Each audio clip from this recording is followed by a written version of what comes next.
right, so welcome back to the crown of the Oathkeeper. As things went down last week, had a bit of a fun time, shall we say, in the King's game. Some games won, some games lost. There came the Battle of the Champions, the culmination of the King's games, and he did very well. Particularly, I think Gala won a few bouts, including a spectacular knockout of Shinigami. But even those that went down, there were some clerics around because this is a non-lethal games. Well, it was unleashed until the Dark Knight came along and defeated the King in the semi-final of the event effectively. The king said, show your face, and she ripped it off. And to the surprise of everyone, it was a demonic form, or a devilish form, of Queen Alyssa, complete with a huge wing sprouting out from either side. And she said, Waldron, you are a king-slayer and a traitor of your house. Not even death can avenge your deeds. I claim your soul as punishment. It is in hell where we shall meet again. And she drove her flaming longsword straight into the heart of the king. The clerics came. Lord Simonda begged for help, because this is technically the second royal member that has been lost under his watch. Consider this the tale of Prince Kaznar as well. Now King Waldron, his father, is dead. This, of course, means the current queen, Queen Lyrencia, is now the Queen Dowager, queen in name only, and the heir to the throne is still technically Princess Athena, but once the coronation happens, the kingdom of Aglarion will be run by Queen Athena, who we all know is a very stable person and will do wonders for the kingdom, no doubt. So, as the crowd screams and runs, not quite sure what to do given the tragedy that has just occurred. You guys are various beat up state, battle hardened. So, as everything is still happening, crowds are screaming.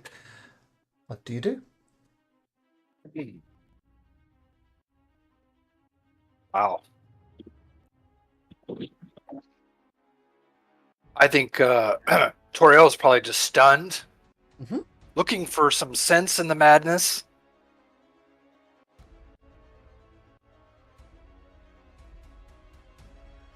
Gala will run up and try to assist Lord Simonder. Do something! You have healing abilities, don't you? Heal the king! For the kingdom! Do something! Her hand and do her Azamar healing, not her paladin, which heals like 10. Healing hand heals 3d4.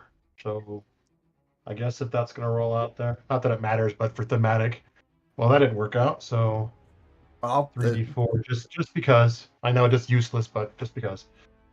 Doesn't work out for various reasons. The spell does not take. You feel the healing energy flowing out of you, Gala, but not flowing into the king.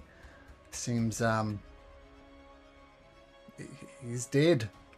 You know, your healing magic can bring back people from unconsciousness, from grave wounds, but not deadly wounds.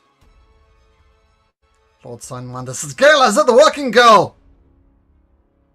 He's also say, the healers, they raise dead, revivify. I've heard of magics that bring back the dead, like holy magics. And she'll look at the healers and whatever, out there.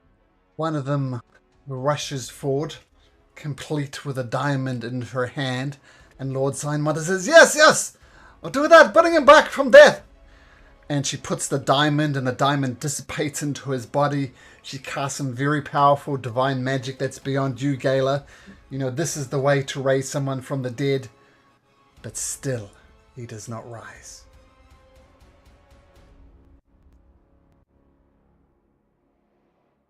She'll just look dumbfounded, like exhausted, like I don't know what else to do.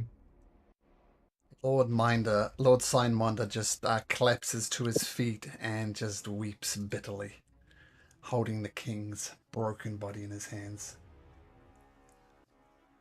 Toriel, she would like to look at the queen and the princess and just try to discern what their facial expressions are like. What are they surprised and shocked, or they kind of look happy? And make an insight check. Not great at these, but I'm gonna do it. That's what she would do. Damn it, she can't tell. You get a glance at them. Shinigami, you're taking a look as well. Yeah, I'm trying to get a read. The Queen Lyrencia appears to be shocked to you. She looks paler than she usually does. Queen Athena look shocked as well, but you can't help but notice a smug smile behind it. Like, she knows that this is a tragedy, but it's a tragedy that's going to work in her favor. She's literally going to become queen. And as you try and get a better read on it, they're immediately whisked away by some crown guards. You know, the king definitely died. Maybe the princess is next. Maybe the queen is next. But they are both rushed away. And by this time, the rest of the crowd has rushed away. All the people you were fighting have rushed away. And it's just you, Lord Signmonder, some royal guards left in the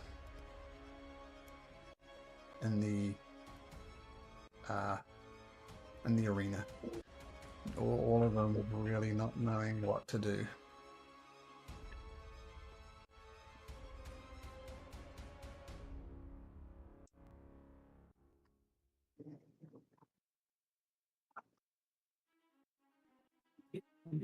Well, someone call out the royal pallbearer. We need to get the king's body out of here and prepare it for burial or burning. Oh, I'll say this time under. Was that who I think it was? that is indeed who you think it was. I'd recognize that face anywhere. There's Queen Alicia. But what the god's name was she's talking about? Kinslayer? Claim your soul as punishment? I can't make head nor tails of it, but it was definitely her. What the strange thing is, you know, when people die in tragic circumstances, maybe their ghost lingers, maybe they make pacts with devils, but this was no such thing. I mean, Queen Elizabeth, she died of natural causes. She got sick. Sure, she died young, but there wasn't no murder. There was no... I think it was just bad luck. Nagami, you've got a good head on your shoulder. What do you make of this? I think you're 0 for 2. I'm not so sure that you're right for your station anymore. But there seems to be a plot. Definitely a plot. I don't think that this was just happenstance. Your words sting me greatly, lad. Perhaps you're right. Perhaps it's time to step down this old fool who've lost a king and a prince. I'll look at it stepping down from my station of the head of the King's Guard. I'll be merely a King's Guard. Your words sting, Shinigami, but I think they're true. Who would be next in line to take your place? That'd be Lord Mason Darkhunter. He's a knight of some renown. Do any of you know him? I asked the group. Kayla, you'd know him in passing. Just In name only.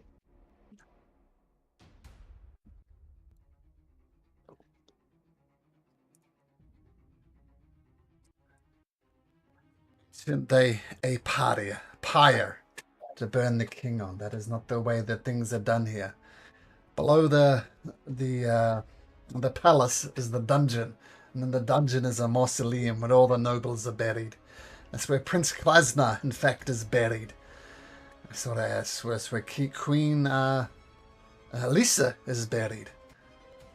And King is going back generations. Things tend to happen pretty quickly around here. We're going to be looking at the burial, the passing over the king to the mausoleum beneath the palace. I think you're right, Shinigami. I knew you had a good head on your shoulders. And he barks some orders at some of the guards, and pallbearers come and they start preparing the body for burial, fixing up this gaping wound in this chest as best they could. Sidewinder, Yeah.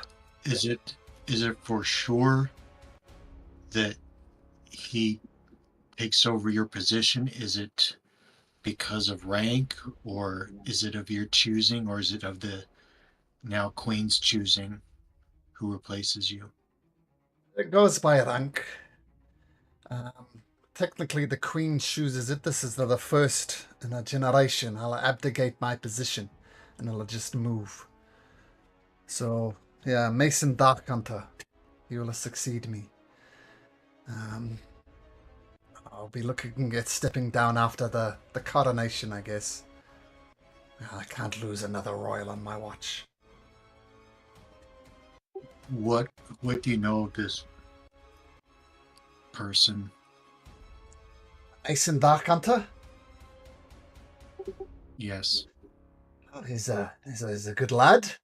He's done some heroic things in his past, defending the king from an assassination attempt, which went terribly wrong, thanks to the bravery of Mason Darkhunter, and myself was too involved.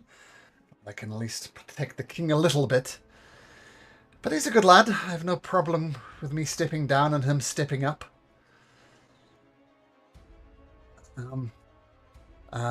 And Gala, no knighting for you. I think that should be obvious. Not at the moment, anyway. And technically, you can't be knighted, because technically we're without leadership. Princess Athena is one of those fuzzy states. She's not really a princess now, since her father died, and she's not really a queen. She hasn't been coronated. But come coronation, it doesn't take any sort of insight to see that Lord Simonder's teeth are gritting through the next thing that he says. The king is dead. Long live the queen. Gala, will you be bending the knee to the queen, taking up the Knight of the Crown? Become a Knight of the Crown under her watch. She'll say, long live the queen. Aye. Last long live the queen. I was gonna say I was gonna, just from Toriel's benefit, she would try to insight Gala. Sure. Well, she got a 13, so let's see your insight. Nope. Don't get a read on her. I believe her. All right, yeah. All right, yeah, I can't tell. Okay, gotcha.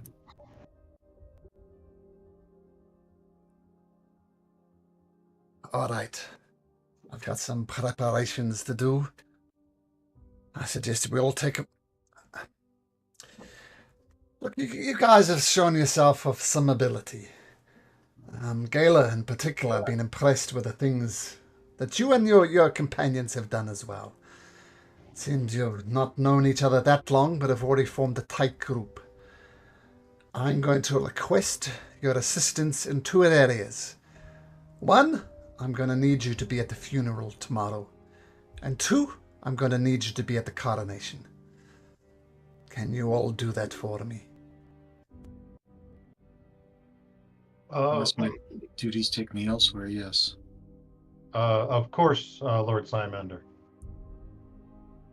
Liel, Of course, I will be there. My house would require no less of me. Ariel, I will be there. Bass. What? I don't really know what's going on. I was in an arena, and now I wake up and the king's dead. What? What happened? Got some gold for some mercenary work. Are you interested, you daft fool? Oh, my head. Sure. Yeah. Finnick. Yes, count me in. I will be there. Right. Number Lord one. Simander, can I ask Yes. a favor from you? I'm listening. I would like. I've always wanted to. Before I'm crowned. I mean, I'm knighted. I'd like to go on top of the wall outside the. I'm gonna talk to you as a DM now. The wall outside the oak royals. wall? There's that.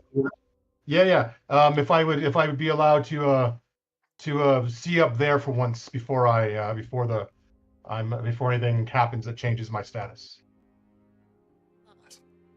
Would you give me leave as the Lord Commander of the Night's Watch? No, of of Odinbeer. You want to look upon your city that will be your responsibility? Is that what you're doing? Yes. Ah, look, I've got a million things to worry about. Climb walls if you like. I have no problem with that.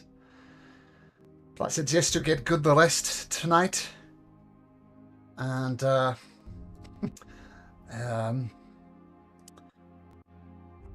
I can't emphasize how much that you helping me out tomorrow and the coronation. Things I'm sure will go smoothly, and the Queen Athena, those words just sound odd coming out of my mouth, but long live the Queen. It's a small token of the crown's gratitude with a task that you'll no doubt do, and they hand you 500 gold pieces each. What? Mind blown. And the funeral's tomorrow. The coronation's tomorrow, or is the funeral tomorrow? And when's the coronation? Coronation will happen. The funeral tomorrow, coronation the next day. Usually we have to wait for nobles of various associated city-states to come, but many of them have come for the King's game, so in a sense the timing couldn't have been better. So we can proceed with the funeral tomorrow and the coronation the next day.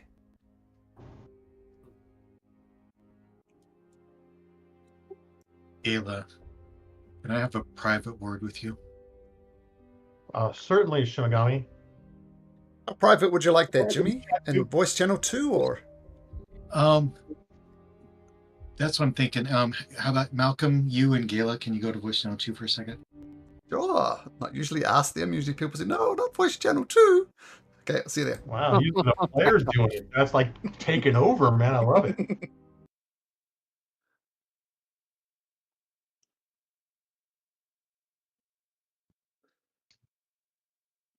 Am I there with you, Malcolm? Yep, I'm here, and here's Shinigami. Gayla, something strange is going on. Lord Signmonder, I don't think, was behind it. I have my suspicions about the princess. If you're to be knighted, I would like you to try and position yourself to work your way to try and position yourself to protect her and be her trusted guard. I think that's the safest chance we have right now. I think you're right. Lord Simander has shown to be different than most of the nobles here, and to be trustworthy.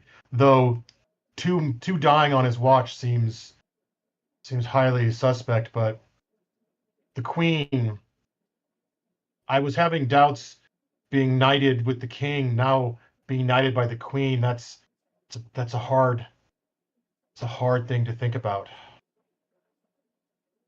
Well, But yeah, if you're willing, just try and position yourself, see what you can do to try and work your way into that position. And in those circles, maybe we can get closer to the bottom of this. I fear you're right. That may be the only way.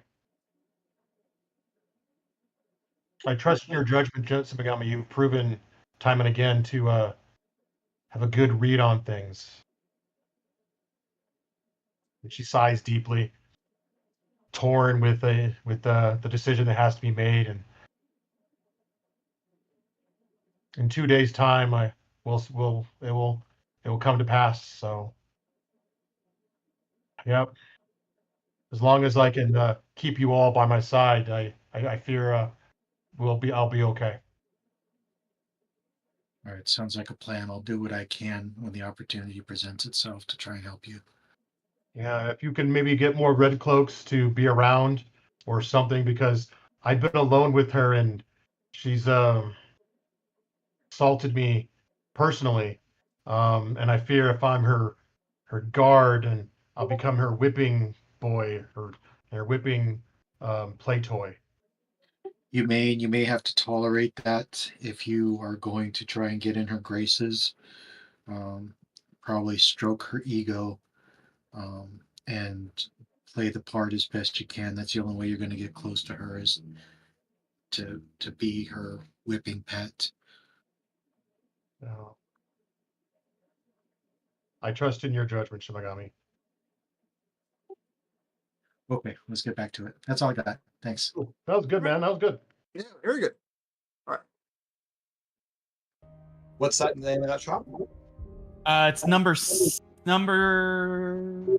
Where was it at? Number 6, Bearded Warriors Weapons Shop. Got it. Oh yeah. I will I don't have a point beard. out. Hopefully they won't hold that against me. I will point out as well. There's the Emporium of Magical Rarities. There are some stuff available there. Number- Shop there. Number 14. Probably can't afford anything there, but that shouldn't stop me from looking. I think I shared a list of what was available at Emporium a while back. Yes, I will pin it real quick. That way you guys can just click Oh, the pin. thank you. There. All right, so Lord Signmunder begins the funeral preparations, the second such funeral he's been involved in with Prince Krazenar, of course. He goes about it, and while he's not openly wailing, the tears continue to stream down both his cheeks. He's a mess. Sworn his life to protect the nobles. As Shinigami so cruelly pointed out, he's failed twice. So, as the dog pit empties out, as people go about their separate ways, people are just openly weeping in the streets. Because while King Waldron was well respected, brave, noble, front line of battles, the only is infatuated with Queen Laurentia, dotes on Princess Athena, or soon to be Queen Athena, but well respected, so people are openly weeping in the streets as well. What do you guys do? It's the end of the evening. Shopping. I asked Toriel what happened because Bass wasn't Bass, so he doesn't really know, and he was knocked out. Yeah, I will recap what happened. Yeah. Eric won't, but Toriel will. Good enough. Good enough. There we go. Because Doug, of course, knows what happened. Yep. But yeah, Toriel, it seems like odd timing, but she would like to acquire a couple of spells for her spell book. That's possible. I'll tell you what, we don't need to RP this out or anything, but as Doug's done it, he's listed all the things there. So you can get any one of those uncommon things. Oh. It's a pinned message in Discord. I'm sorry, say that again. Just send you a message in Discord. No, in Discord, on our Uh-huh. channel, Thursday Crown of the Oathbreaker, Doug has just pinned the what you can buy from the Emporium of Magical Rarities. I've already identified what I want to buy. I'm like, yeah, let's go do it. All right. You got it, Eric? Quick It's question. I do. I see it. Would it be per the player's handbook for just adding spells, or do you have to buy a scroll? You can buy a scroll and then just pay the money for the scroll and assume it's in your spell book. So 500 gold pieces for second and Yikes. third. Oh, there you go. It says second and third. What about first? Isn't first like normally just 50 gold or something like that? Uh, I will look, but sure. let's see. I could be wrong about that. It said okay, so each level of spell, the process takes 2 hours and costs 50 gold per level of spell. But I guess that's not actually buying the spell. It's inscribing the spell into your spell book using the Yeah. Okay. So All right. So they're half price for first level, 250 for a first level spell. boop, boop. So you I'll get take two it. two first levels. And, All right. Doug, are you buying anything? That's what I was going over the list. Daniel or Jimmy or Jeff, for that matter. Got a question for you, Malcolm. Yep. Does Galen know when she becomes a Knight of the Crown? Will she get plate mail armor for free? Because it's the king and the armor and all that good stuff? Yes. Or am I wearing my chainmail still? I'll The say kingdom's rich. Well armored protection, right? We are playing D&D. I'll tell you what. Lord Signmonder has full trust in you. He trusts that you'll buy that you'll take the oath. Things have changed a little bit, of course, since he made the offer. But I'm going to say he's already equipped you out with some plate mail armor. Ooh. So feel free to plate mail armor yourself up. What? Nice.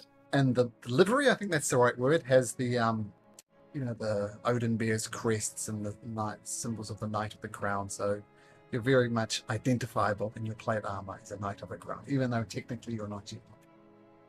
Ooh. Is that the right word? Livery? Or is that a horse? That's for the horse. The livery stable is for horses.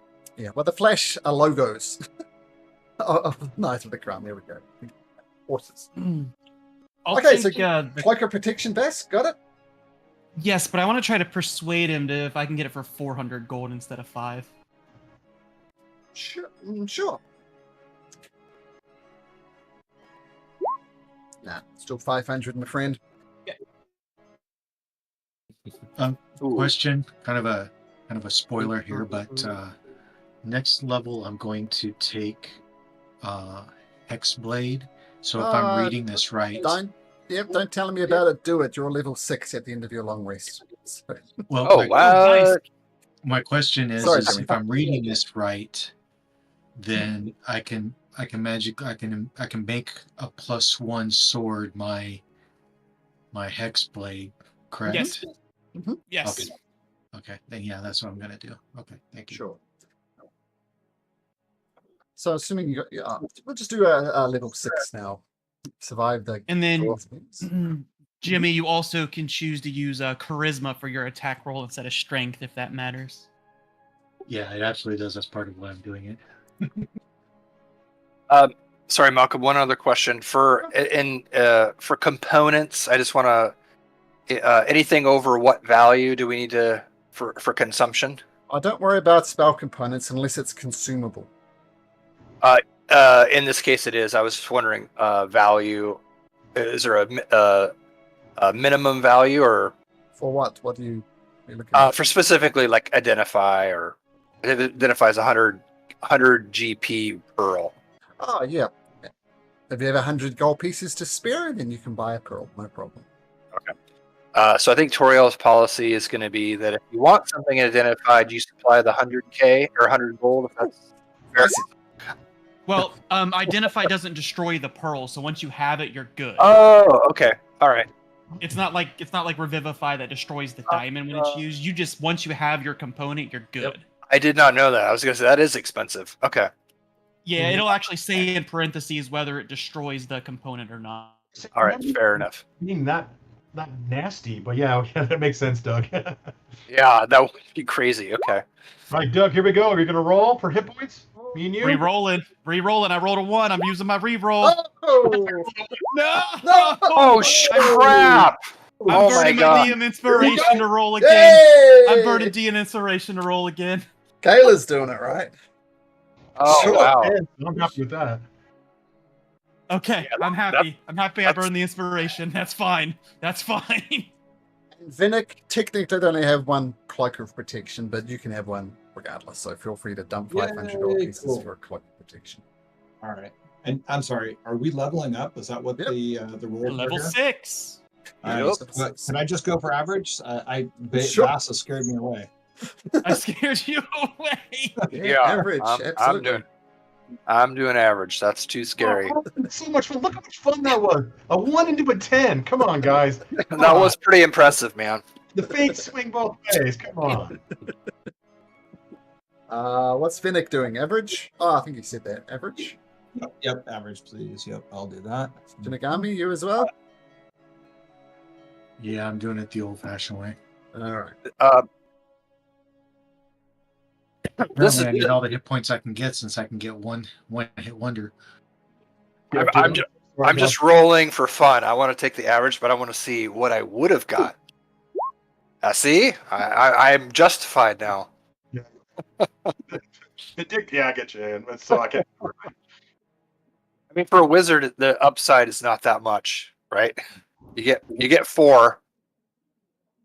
So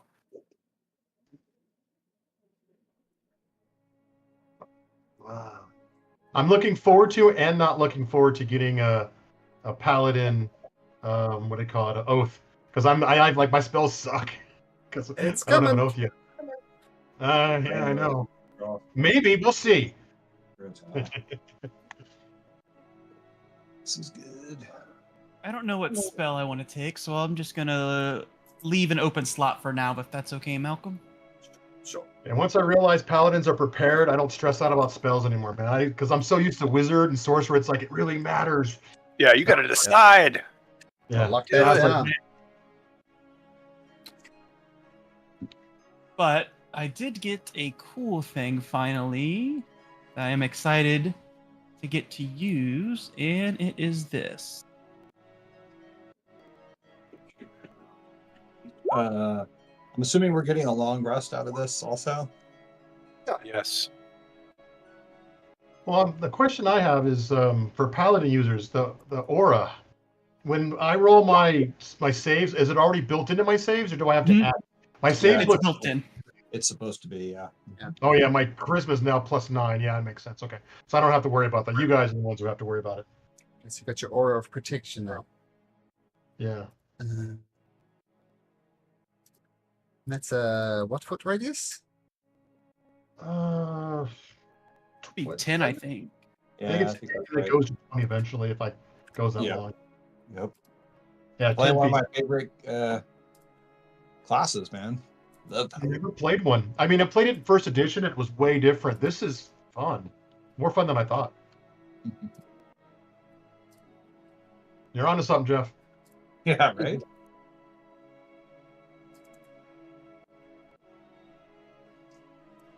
Right. So some brief late night shopping. And where do you go from here? Well, Gail's going to want to go to the 43 to go up there. Now that she's got the armor, too, to see Knight of the Crown, she wants to go up there. But everyone else do your thing first, and I'll do that afterwards.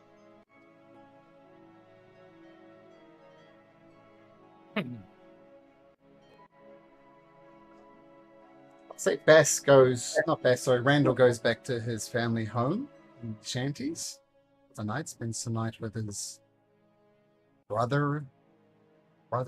Yeah. Toriel, where are you heading? Just for the night or Mhm. in the. I would probably go to my family's home. She's out there. Bess? Back to the Corso Manor, of course. 39, okay. Right next door. Shinigami. All of the lawgivers. And Vinnick. I don't have a family place here, do I? I don't think I do. Last time I followed Bass, that was just bad, so I'm not going to follow Bass. That's but I'm going to ask Cheryl, like, hey, do you mind if I go with you? No, I'm sure my parents would happily have the company. Nice. So I have a question. So I added the cloak of protection, which I think should have lowered or increased my armor class, but it doesn't look like Got to attune to it. If you scroll down in your items, Got it. click That's on it. attunement. Got it. That's what was happening. Okay, or not happening. And then Not long before I update your have plus one AC and longsword. roll 20. I'm sorry. What was the last thing, Doug? Update your AC and roll 20 so Malcolm doesn't think your AC is lower than it. Got it. Yeah. Okay. Great, thank you. And We'll start- the beginner's going to buy a plus one longsword when everyone else is shopping. Sure. There. Got it. Okay. So, Vinnick and Toriel, we'll start with you two. As you're about to settle down with your father, Tagan and Calmarel, your mother and father, there's a knock on the door. And it's a royal courier. And there is a sealed letter with the stamp of the kingdom, the wax seal of the kingdom of Valerian. And it's addressed to your parents, but it's given to you first, Toriel. I'll just pass this on to your parents if you'd be so kind. I will, thank you. Any indication from the courier that they might know what it's about, or just very neutral? Or They're as interested as an Amazon driver is. I not at all. okay, that's fair. Yep. And your mother, Cal Morale, says, "Oh, what have you got there, love?" It's something from the royal family. I'm very curious, but it's addressed to you, and I'll hand it to her. It's out a small knife, runs it over to break the wax seal, and then open up, and she says, "Oh my goodness, my father and your father and I have been invited to the royal coronation. Oh, this is indeed an honor. I'm not sure what. I know you did a lot of things to keep this boarding school under the Harrow name, but my goodness, I wasn't expecting a coronation." That is. I'm assuming that Toriel knows that is an honor for non-nobles. Yeah. Okay. That is amazing. Oh well, I'm gonna have to buy a dress. You know what? I'm gonna. How much is a nice dress? I'm gonna give my mom that much money. Oh, 50 gold pieces. That would be 50 gold. I'll do it. All My right, mom's worth it. Good for you. And needless to say, the next morning she heads off to Auntie Alina's sewing shop, and she gets a magnificent dress for the coronation of the king. Shinigami. The halls of a lawgiver are abuzz. They're trying to come up with some theory about what happened, but they're shooting blanks. Vanetha Lewester, associate in the red cloaks, comes up to you and says, "Oh, Shinigami, there's sad times. What do you make of it all?" I don't know, but I think it's important that somebody we trust is close to the new queen until we can map out what this is. I think there's more to it than what we can see right now. You could be right. I agree. The queen needs to be protected. She'll be the monarch, she'll be the ruler, and she is due and expected protection. What do you mean you think something more of it? What do you suspect?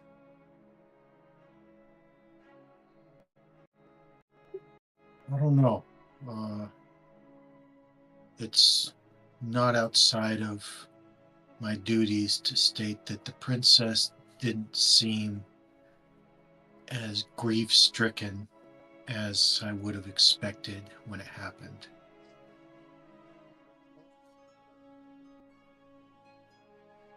Firstly, let me say, long live the Queen. I'm sure you'll echo my sentiments.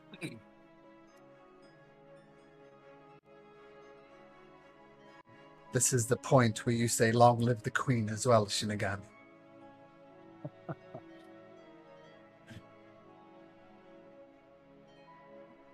A long pause. Yeah, just a long dramatic stare.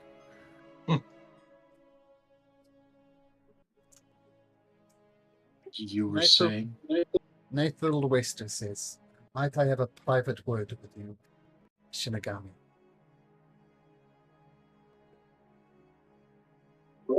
Yes, of course. He takes you off to a quieter area of the halls of the lawgiver. And he closes the door and goes through and casts a spell to make sure there's no magical detection. Listen, Shinigami, you have concerns about the Queen. She is a psychopath. I worry what this means for the kingdom to have someone so indifferent to the populace ruling the lands. I assume this is you feeling the same way? Regardless of how the princess acts, she's still the princess or queen to be, and she does still need to be protected until we can get to the bottom of this. That's my take. Public perception is very important. Saying things like refusing to say long live the Queen could even be misconstrued as treason. And with such a psychopathic queen, potentially, maybe she'd be a good ruler. But I've had to bet my last copper piece on it. I bet you that she isn't. Don't be disparaging the Queen in public. Very, very dangerous. You can say it and not mean it, but you still need to say it. I didn't disparage the queen. Our duty is to the law no matter who's on the throne. I said, long live the Queen. I asked you to repeat it. You didn't. No. I'm just saying. The royal family has many sparrows with many ears that listen into things. If the Queen hears you not saying long live the Queen and specifically saying nothing when requested to, it could be problematic. So I suggest for your own safety, just keep up appearances. Well, then let's agree not to ask me to say that in front of others. Fair enough, but keep up appearances, right? Just be careful. This is for your own safety that I'm talking to you.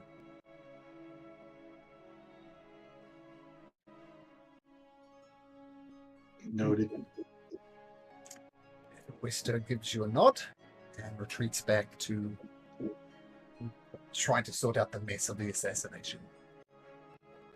Okay. Yes. You return to Gorso Manor. This 3-story thing that's been cleaned up. It's actually looking a lot cleaner than you expected. You know that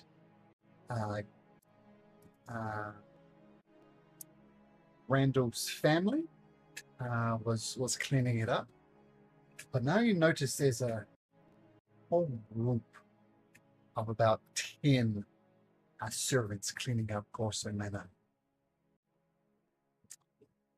And one of them sees you. Master Gorso, please come in. Yes? What is with all this? Oh, the Lord is in town. Oh, great. And I believe he wishes to see you. That's fine. Oh, This follow me. slight mischievous smile is kind of going to form in not of his own will. Just remind me, you're his nephew, son, Grandson. grandson. Okay. So the servant leads you into Gorso Manor, which is coming up. Cooks are cooking food. Servants are cleaning things up. It seems as if Randall's brother has gotten off light because the mansion is going to be spotless before long. But up in one of the upper rooms, you see your grandfather, Lord Ziamandus Gorso. And he says, not sure what to call you. Here you go by Bess. Is that right? But I don't have to abuse the family name and make a name of my own, yes. Abuse is such a misguided word. Worked for years have it your ancestors to give us some influence and some power to throw that way out of arrogance and ignorance. It's foolish in the extreme. Arrogance! You couldn't even listen to the power that is our heirloom. You could not heed its call. Speaking of which, you have my side. I'll snap and have it appear floating next to me. I think you mean my scythe. It has chosen me since you could not heed its call, grandfather. Let's get to the side in a moment.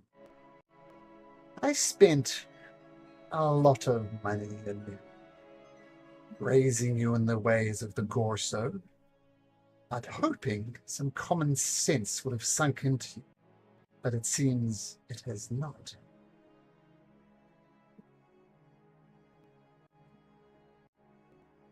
You When steal power something? calls.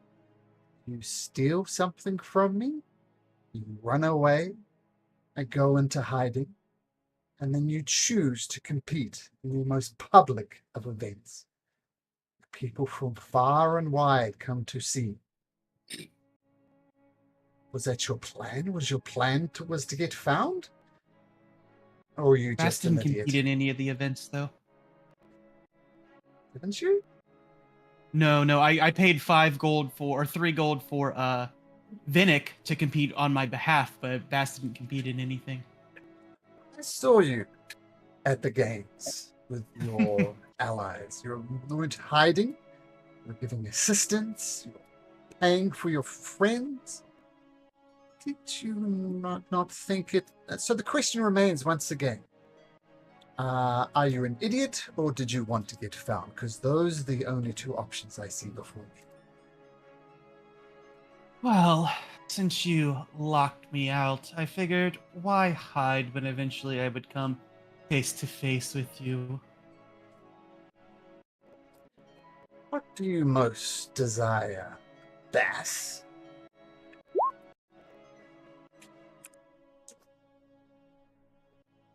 Recently, it's been power.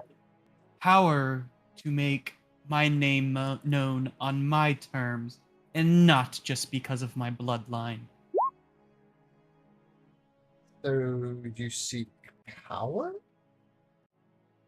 And I've gained that with the Demon Scythe Purgatory here.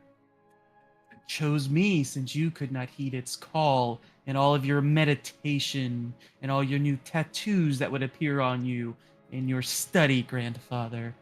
You ignored it. I listened.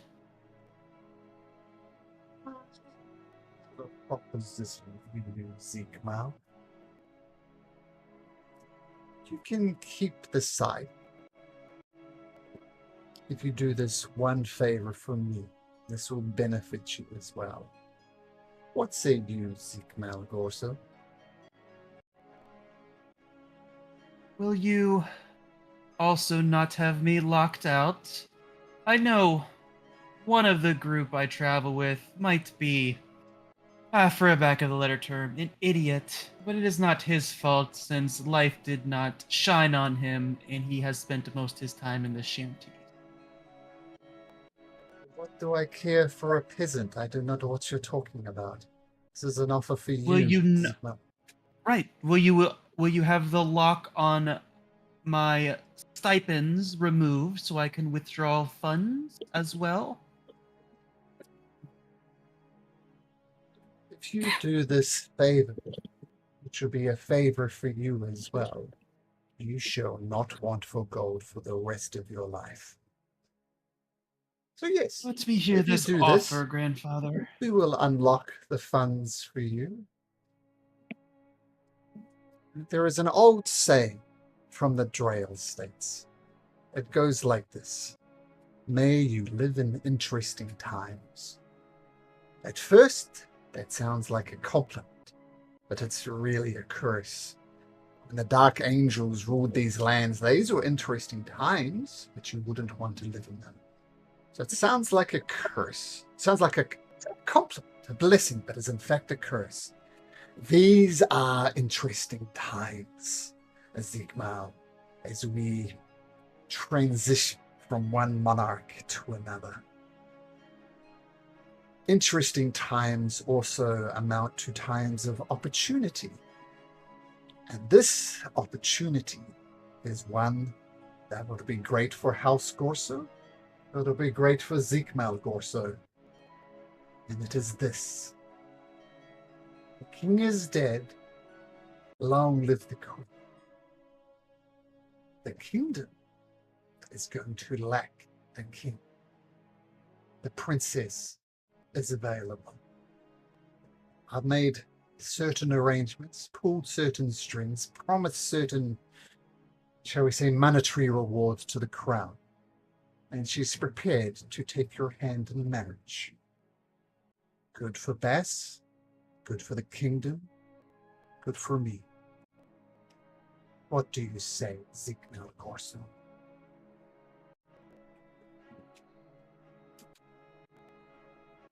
Am I getting any internal feedback from the scythe at all? Or is No. it just kind of no? Oh, no, it doesn't care for politics. This is Okay. politics.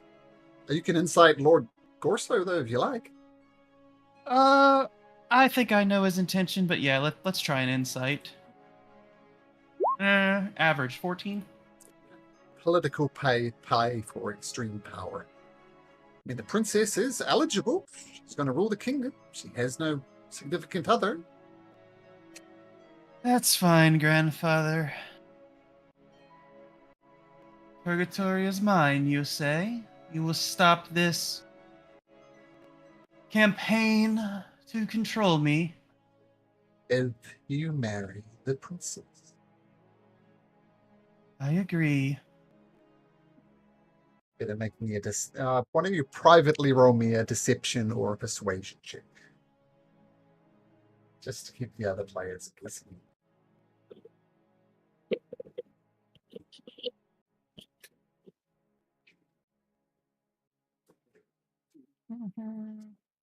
GR, that's what it is. Plus 7 to that, Malcolm. You didn't tell me what it was, though. Oh, right. GM for this one. It's Whisper. GM. I'll get my commands down.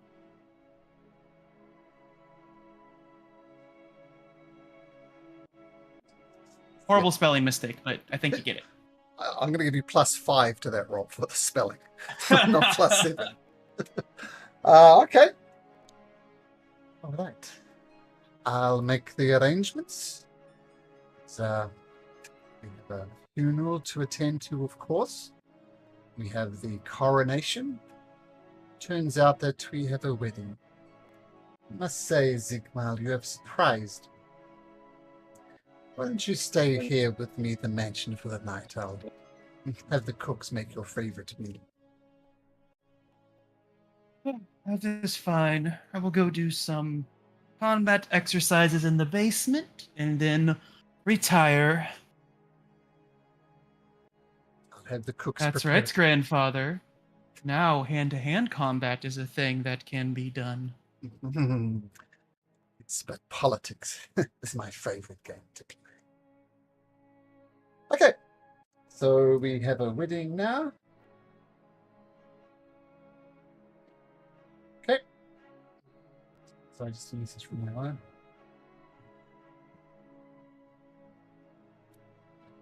Okay.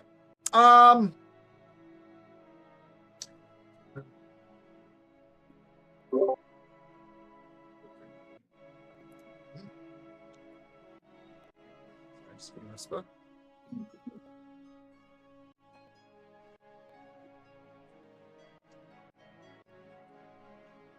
Okay. Gala, you're heading off to the wall. Yeah. Okay, let me just get my notes for that. Okay, so you're outside the wall. You can get up on top of the wall. I'll say the Lord Signmondo wrote you the appropriate documentation, and you find yourself on top of the old wall. It is an odd sensation as the cobblestones on the wall seem to shift and move under your feet. It's a little difficult to keep your balance, but not so much that you need to roll for anything, but it's just a bit off-putting. Okay. I'll say out loud, is there anyone around me or am I up by myself? No PCs, but there's some guards on the gate. Okay. So I'm up on the wall. I'm gonna, where they can't really hear me, I'm gonna speak quietly and say, I'm here. I've used my brain as you've told me. What, why, where am I here for? Go to the top of the wall above the writing. Yeah. Like the fort on top, like the where it looks like there'd be a fort, because it was the fort on top of the wall. If I look at my notes, Yep. the hideout on at the top, the hideout. So you go to the top of the wall, and you hear another voice in your head. You're pretty sure it's in your head. I'm not going to say it, but I'm just going to whisper it to you, Gala. Okay. You hear that in your head. No. Otherworldly voice.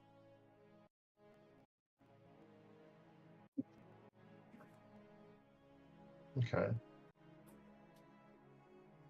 The west. And I'll say more riddles.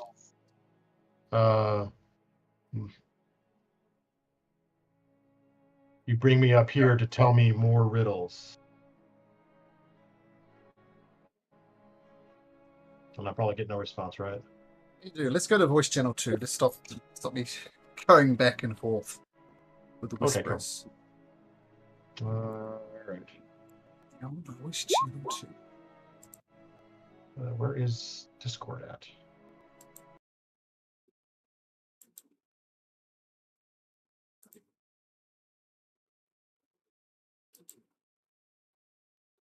All right. Okay, so you I'll ask say the question. more riddles. My tire. Gala, we have such great designs. We know your blood, shall we say, pulses with the right type of blood.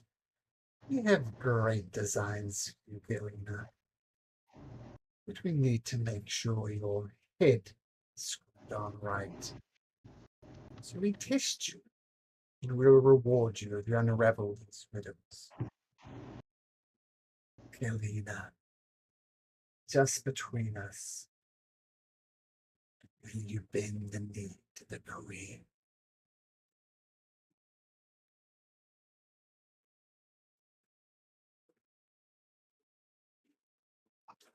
She'll say no. That is good. You'll bend the knee at the appropriate time. but it won't be to the Queen. And with that, the voice goes silent. You can reply if you like, but there's going to be no response. Okay. So you were, I think you might have breaking up a little bit. So it said, they have great plans for me. Yep. And I must prove myself. And then it asked me if I would bend the knee. Yep, and they liked it that you're not going to bend the knee to the Queen, but they said you're going to bend the knee to someone come the right time, but not the Queen. I'll mention the name. What's that sheet at?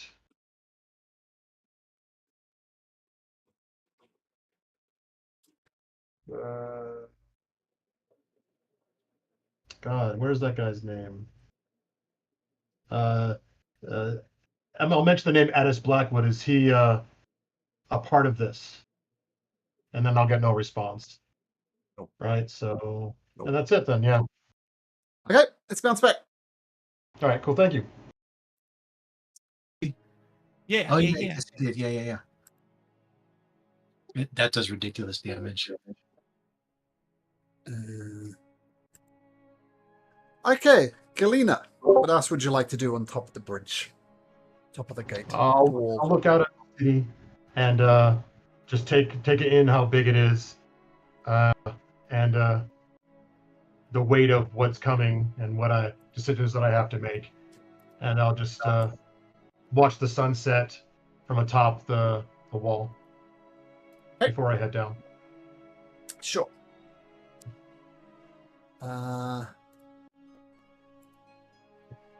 Okay, Jimmy.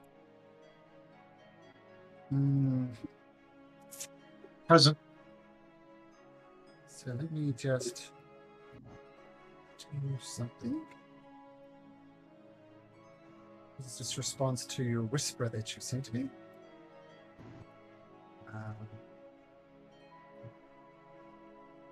Do some quick jiggery pokery behind the scenes.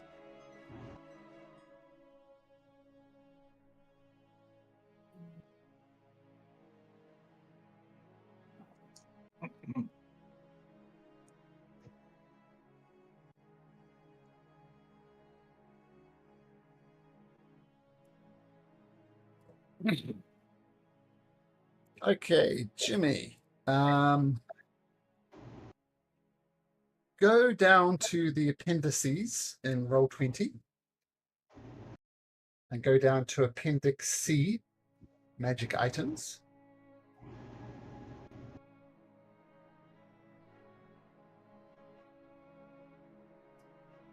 Did you find it? Rolling. Okay, got it. Yep. Got it. Now, I've named it with your name. So if you click on that, that's what happens when you attune to the dagger. Look.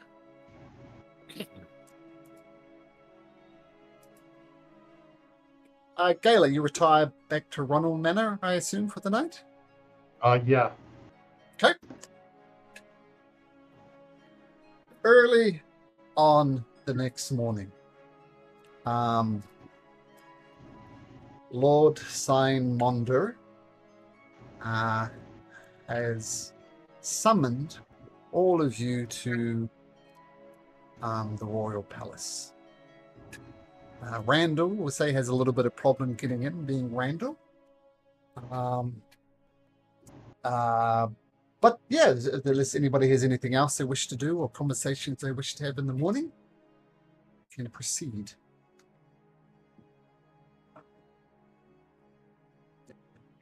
Okay, so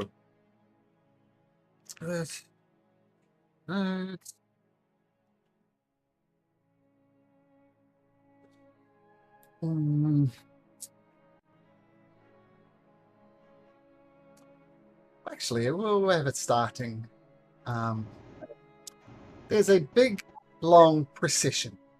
The Lord Signmonder is riding Miss Ivory in her full livery, and along with all the knights of the crown.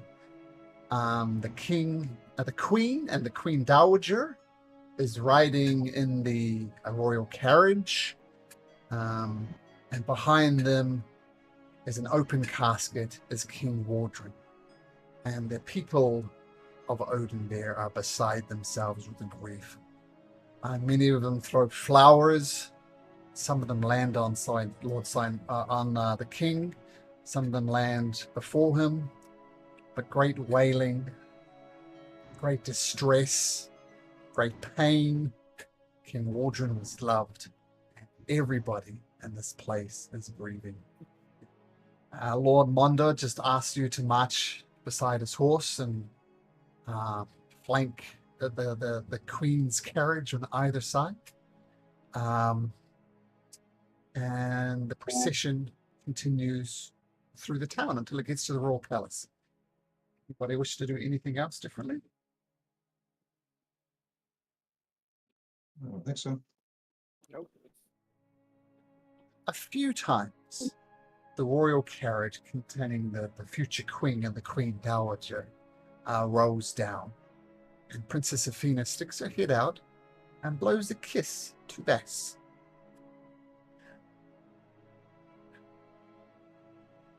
I act like I didn't see it because my perception is just passive perception is 10. Okay. Says, sweetie, I see you. I was raised in noble. I'll give her that, very noble, formal wave. And she blows you a kiss.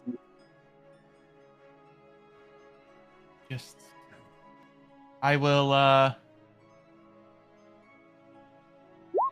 horribly blow her one back. It's okay, sweetie. We had lots of time to practice. You get to the royal palace. Some nobles of note have joined in. Perhaps most interesting to perhaps the future king is that Lord Gorso is not there.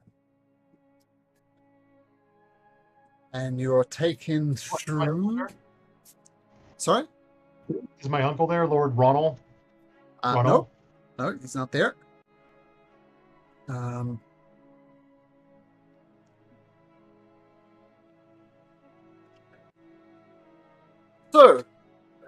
I'm going to drag you to a map.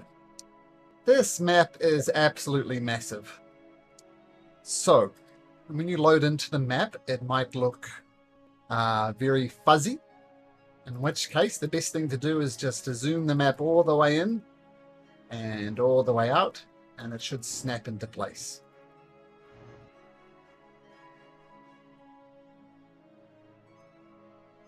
So, you first of all enter into the dungeon level. The first area here, the one to the south, is a Halls of Glory. There's 4 statues of dwarven warriors in full battle regalia and bearing the symbol of House Mondor stand guard.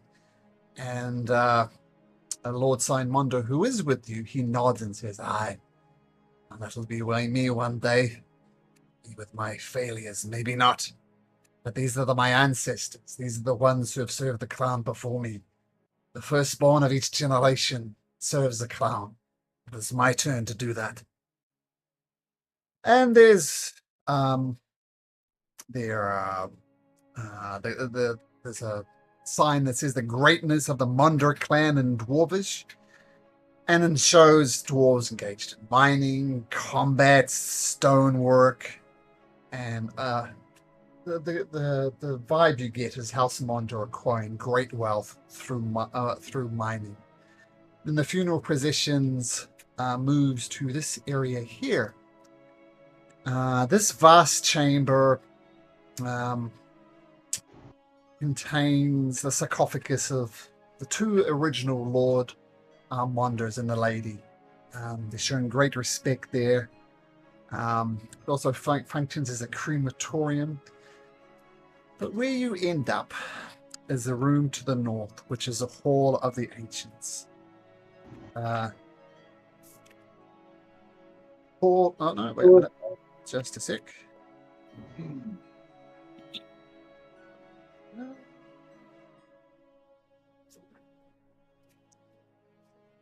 So, then we come to the mausoleum of the monarchs. Past kings and queens since the founding of the kingdom of the kingdom have buried here. For some of you who know the history, you see some of the very original kings, and most notably, up here is the statue of Prince Krasner, most recent addition to the mausoleum. Now, the king has already had his own sarcophagus created. It's kind of tradition. Once the king comes, you make the sarcophagus straight away. And I'll just drag you kind folks on here. Position yourself where you like. That's the best. I would probably be next to Athena. I'm gonna bring my retainers with me if that's okay. So Aaron, just Aaron, or I can't drag Lily or I could drag Rupert, but I can't drag Lily. is Lily Flex?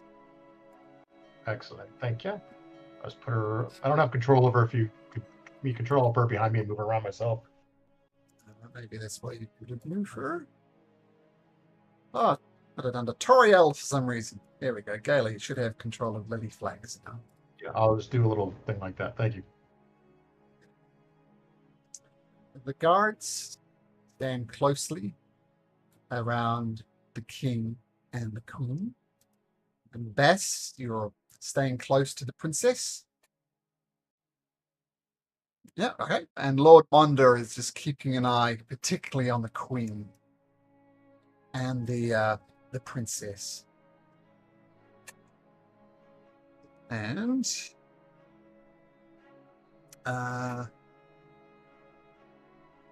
just a sec. Not a big deal. My character's got like the wrong hit point. She's got like the level 4 hit points. I can put 50 in there, but it's like it's got a weird 50/33. It doesn't really matter much because I'll do the math. Just let you know. There you go. You're all on. Oh, I think I gave you 5 hit points. That's rude. 50 hit points. There we go. Anybody's on full hit points.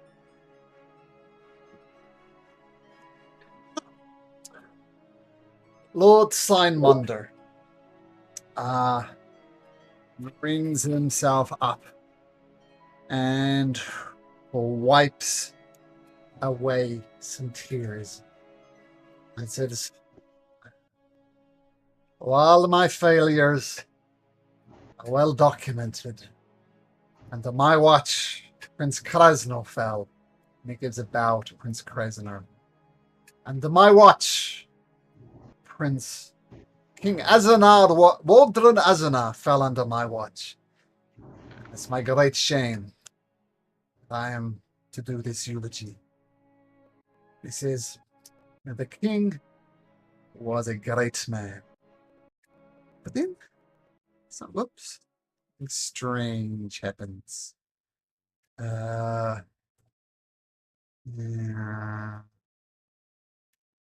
A strange tune invades the air.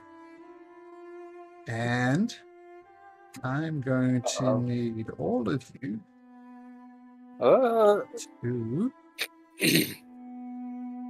Die. Well, there.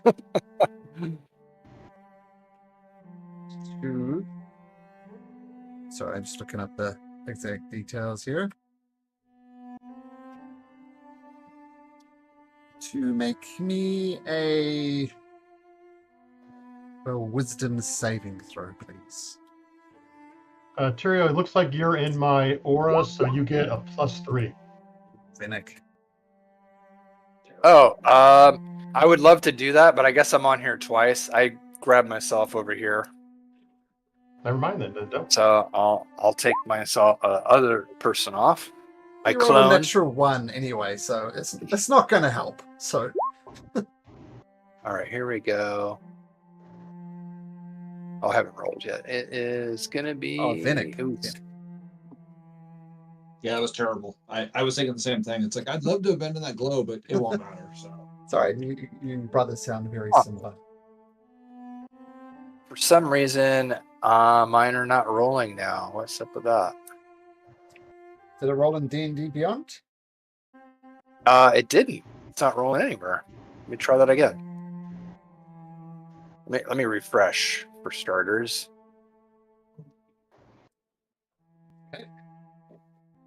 It'll be a straight roll for me, but let's try it one more time. This is a wisdom saving throw. Okay. Huh. Yeah, I'm clicking everywhere. It's not working.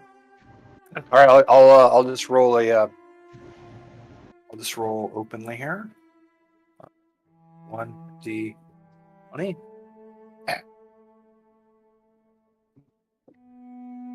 Okay, something's not right. Let's try that again.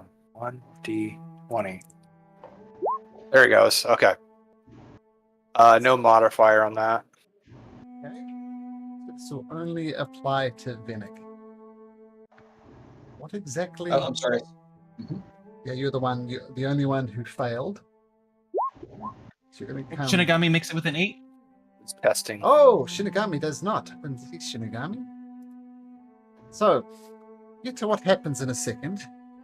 I need to do something, so we'll take a short break now. And we'll see what all this saving throw is about in just a moment. All right. Okay, be right back.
let's get back to it.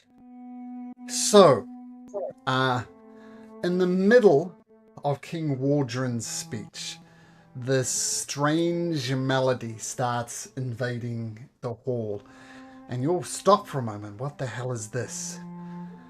And all of a sudden, the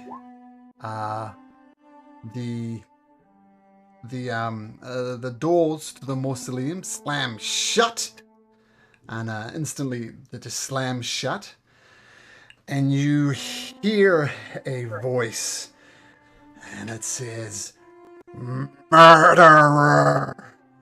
Your line will end here, and your deed will be avenged." And from the statue of Prince Krasner, his signature weapon was this mighty glaive. This mighty glaive detaches from the statue of Lord Krasner. And I'm going to need you all to roll for initiative. Oh Roll boy. for initiative. You should be able to roll for Lily and Oren and Rupert. Yeah, I can pull up the sheets. I got that. It'll take me a second to get them, but yeah, I got it. Oh, sorry. Malcolm, for whatever reason, it's not working. But I did roll in D&D Beyond. I got a 17. 17. Well, 17 total. Yeah, total. If you tell me where you are, I can add that. Where are you? Right here. Right here. Ah, there we go. Yep. I got And does Timely need to roll a wisdom saving throw? Oh. My owl? Do my guys too? Oh, yeah. Don't Rupert, forget Lily, and initiative Oren. for your owl as well, Eric. Oh, yeah. Okay. Let me do initiative. Oh, and Lord Cyan Wonder. The nobles, or they'll just go on 10. And the Queen Dowager.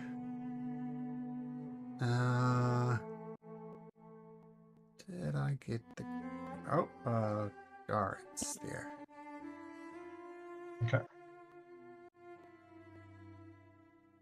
Okay, I rolled initiative, but I didn't pop in there. I thought I clicked my character. Let me see if I can get it in there, then I'll modify it to what I rolled. Why won't that go in? I rolled this next too. Perfect. There it goes. Okay. Okay.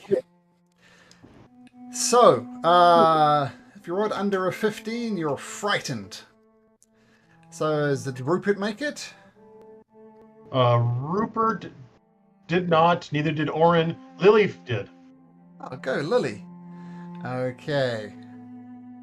So, frightened and frightened. And turns out, Oren was the one paying the most attention as this weird tune continues to go by. But as this glaive appears, he looks at it and he's frightened. He looks to you for what do I do? I'll yell, "Protect Rupert and Lily," is what I'll yell to him. I know he's kind of frightened, but I'm hoping you'll protect them. Okay, he's gonna stand over Lily and try and protect her as best she can. Timely, what do you do? Toriel's going to tell Timely to stay close for now. Okay. Princess offended. Good. And Lord Simon wondered, no, stay close. And she starts bashing at the doors, but the doors aren't opening. She tries to open them, but they just won't open. And Gayla, what do you do? Oh, I gotta roll a sword in. It's gonna roll a d20. An 18. I'll give it a 13. I'll give it a 13. Just to put it in the order. Okay, so it'll happen very shortly. Gayla, what do you do? You missed Toriel, but I can go after Gayla. That's cool. No, Toriel, sorry, I'm all over the place. Toriel, what do you do? Toriel. I'm going to hold an action of Ray of Frost on this sword. If it comes with I mean, yeah, I guess as soon as it attacks somebody, I will shoot at it. Okay. So holding an action Toriel. Oh, am I putting it? Sorry, I'm all over the place. I think Bennett's So, next. so we did Timely, we did Iron, we did Princess Athena. Toriel's twice. Vinnick. So, what's causing me to be frightened? This play, so the princes, this is Prince Krasner, his mausoleum, his sarcophagus. His signature weapon was a glaive. And his glaive is still on the statue, but some ghostly representation has detached from it, and it is rapidly approaching. So this ghostly glaive is the thing that you're afraid of, Vinnick. Got it. So that would be like I can't approach that and that sort of thing. Yeah, and any attacks will be at disadvantage. Okay. I think I will try to hold a action also. Is that the only? That's like the only thing that we've seen that's hostile. And this the weird tune that's reverberating around the mausoleum is also unsettling. Okay. So I will. I guess I will. I will do a. Yeah, I'll hold an action for something that might jump out at me. Sure. Make a wisdom saving throw, Vinnick, and I guess Oren should be making one as well at the end of his turn. So if you could do that, Daniel, for Oren. No, you're still frightened there, Vinnick. All right. And Oren. Coming up. Oh. Ooh, no wonder. Oren shakes his fear off. It happens at the end of his turn, so he couldn't have moved anyway. But there we go. And Gala, what do you do? Gala will walk forward and say to Orin and Rupert, "Protect Lily. I'll deal with this, basically." And then she'll hold her sword up in the air and she'll say, "May the gods of old and the kings of old protect me." And she'll cast Shield of Faith. Okay, so a shimmering shield appears around you as a bonus action. Nice. Is that a bonus? It is. It is, yeah. I was thinking that's all I was gonna do. Well, that's all I'm gonna do, and I'm going to do the dodge action since I'm next to it. Well, you're going to be I hard don't to want hit. to attack you what it's doing. Okay.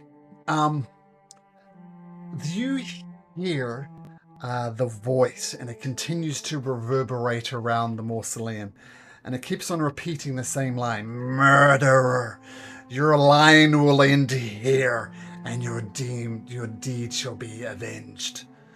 And the glaive swings over to here. And it's going to take a swipe at Gala at disadvantage. 22. 22 with the Shield of Faith. Excellent. Going to be at disadvantage. And as it swings through the air, 13 is clanks off.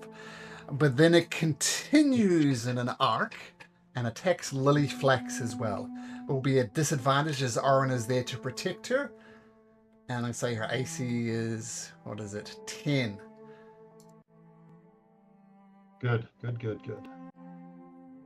At disadvantage, it rolls a 13, and the glaive casts. I have a fighting style where it is interception, and I can do a 1d10 to reduce the damage plus my proficiency bonus. Okay. You, 9. so that therefore Nice. does. So it does 14, you reduce it by 9, so that's 5 points of damage. Over. For a lowly thing like Lily Fax. Damn it. The glaive cuts Holy through crap. her, and she falls to the ground dead. And That's all right. Does my action go off? My Ray of Frost. Sure.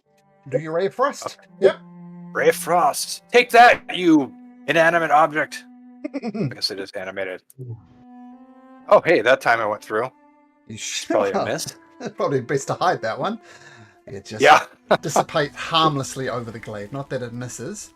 All right. Does that trigger any of your actions, Vinnick? Muted Vinnick. Vinnick. Sorry. Yep.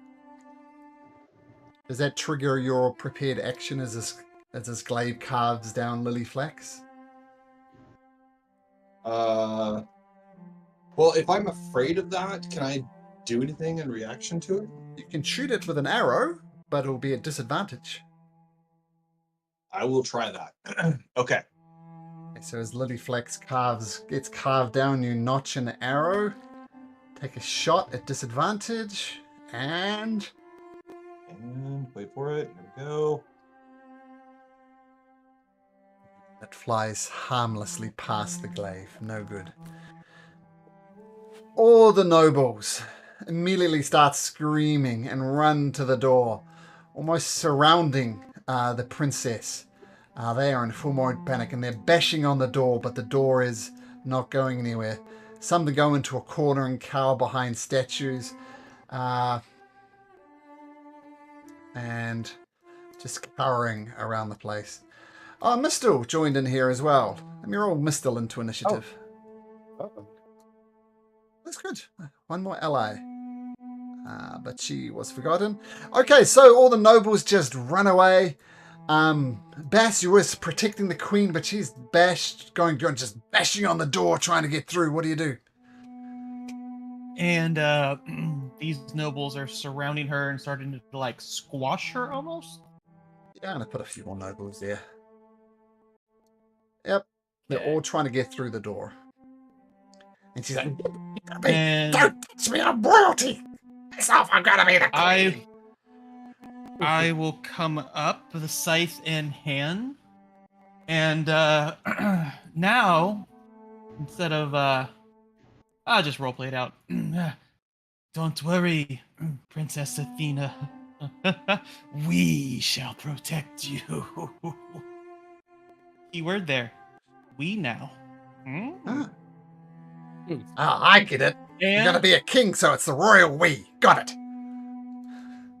No, not for Athena at all. Okay. I'm signifying Bass's change of he's learning this power more, so it's starting not to take him over as much. Kind of like Venom and Eddie Brock refer to themselves as we.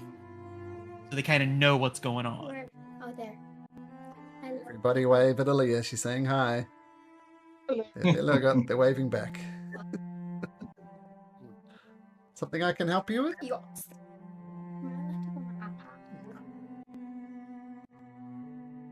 It's going off soon anyway. Go, off you go. What time is it? It's It's time. 9:11. Okay, And Bess. scythe attack on the nobles. Okay. First swing and second swing. Both hit. 8 for the first one and 12 for the second. Both of the nobles just get carved down. And the princess says, "Oh, good, my love. Protect the queen. Screw these guys. Excellent. Well done." I'll just give kind of a flourish bow as all the blood gets sucked into the scythe, and that'll be my turn. Okay. Rupert Piper, terrified, especially since Lily Flax just got carved down. What do you do? What does he do, Gayla? I don't think he'd run, but I think he'd move over just a little bit and move this direction just to. Well, he would actually. Well, no, he wouldn't run. He'd go over here like this to get behind Gayla. And dodge? Yeah, and dodge. And make a wisdom saving throw for your fear condition. Or actually, no, he'll go. Well, yeah. Sorry, you're right. Let's do that. He gets a +3, so whatever that is, 5. Nope. Still afraid. Still frightened. So he shovels over, looking down at the corpse of Lilyflex. Shinigami, this is not like you. This is nothing you've ever seen before. You are afraid of the sword. What do you do? Bonus action, Shield of Faith. Nice. I'm going to move there, and I am going to try this. Not sure how strong a magical sword is for glaive. So that's to give it damage and to pull it towards you? Yeah. Okay. So the 15 feet. lightning lure goes out and wraps around the sword, and then you go to pull it back, and the lightning does absolutely nothing to the sword. It dissipates harmlessly. You can't even get a grip on the sword. So, in other words, that fails. All right. And I'll yell at Simonder to protect the queen. No one more will die under my watch. And you can make a wisdom saving throw at the end of your turn, Shinigami. You shake off your fear condition. Knights of the Crown. They immediately rush down, and they kick the bodies of the nobles out the way, and they surround their queen. Lord Signmonder does the same thing, and they all prepared actions. If the side gets close to the queen, they're going to cut it down. Timely, Queen Laurencia went down there too. Not sure she missed her turn, but she'll be down there too. And they're all still trying to bash on the doors, trying to get it open, but the doors are not opening. Timely. It's gonna sit tight for one more round. Okay. Oren. Orin will pull the dead body of Lily Flax down to there, just so she's moving further back. Yeah. Oh. Okay.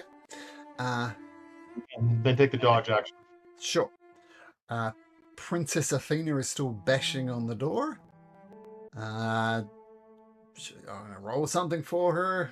Doesn't open. She's still struggling to get it open. Toriel.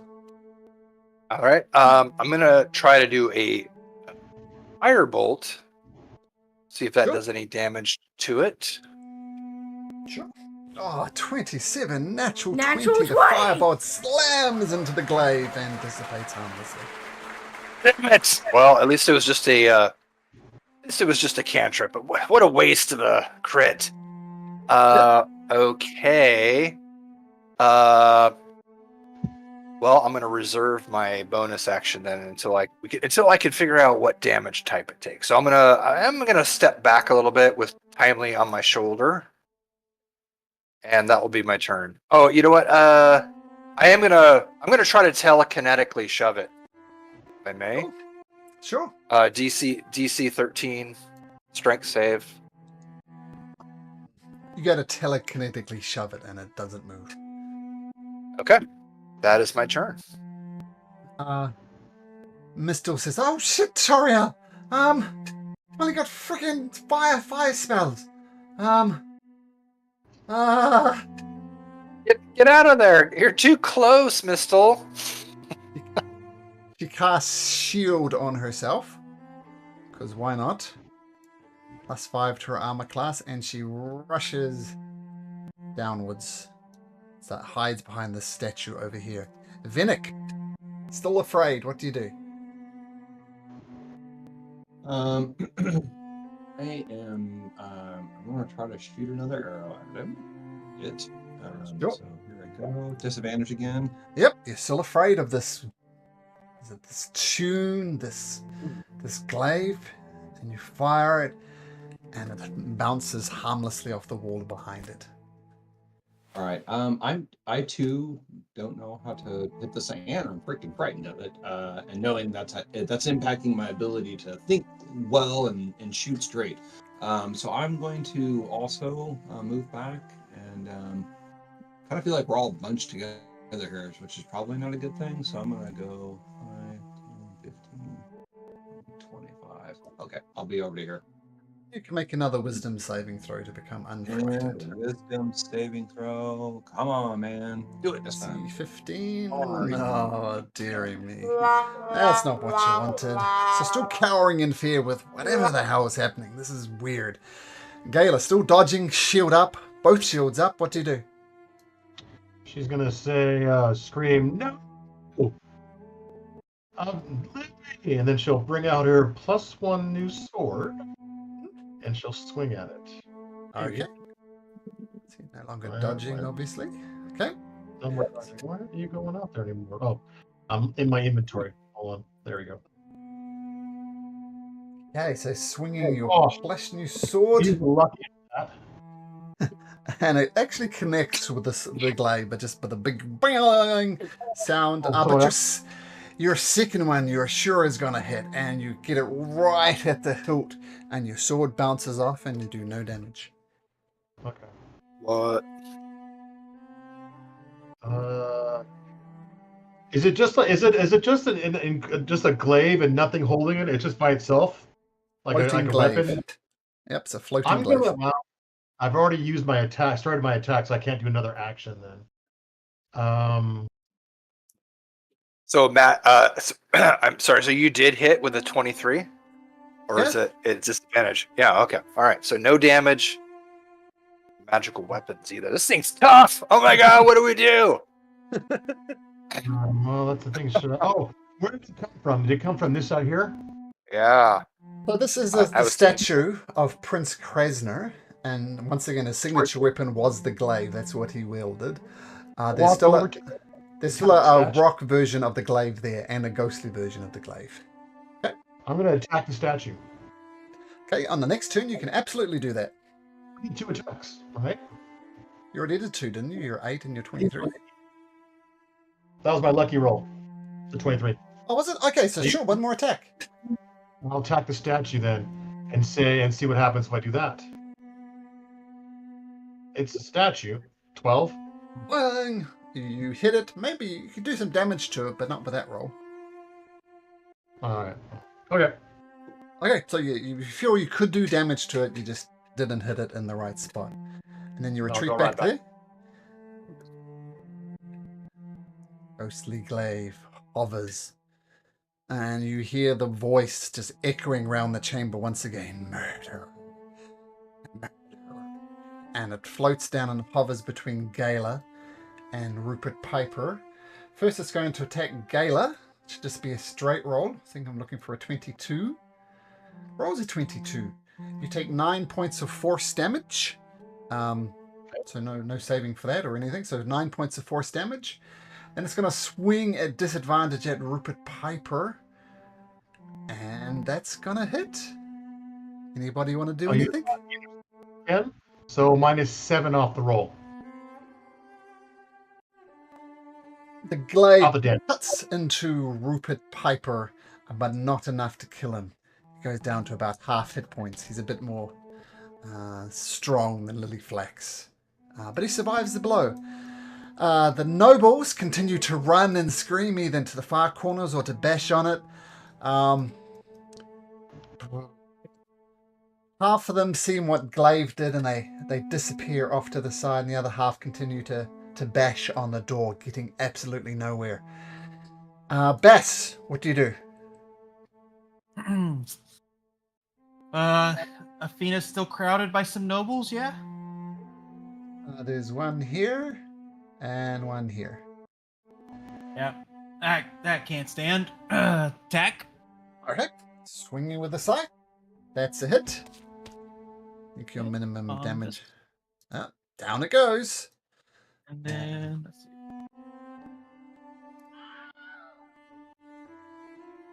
Perfect. Exactly. Over to here. All my movement. And this one. No. You shall not crown the queen. Did you go around or through? Through. Through. Okay, because this guy wouldn't let you past because you're killing people. Okay, 23 next one. Yeah, that hits. Absolutely.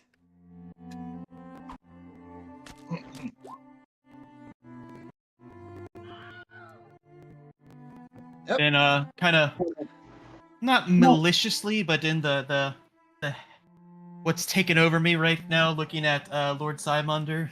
We've done of you.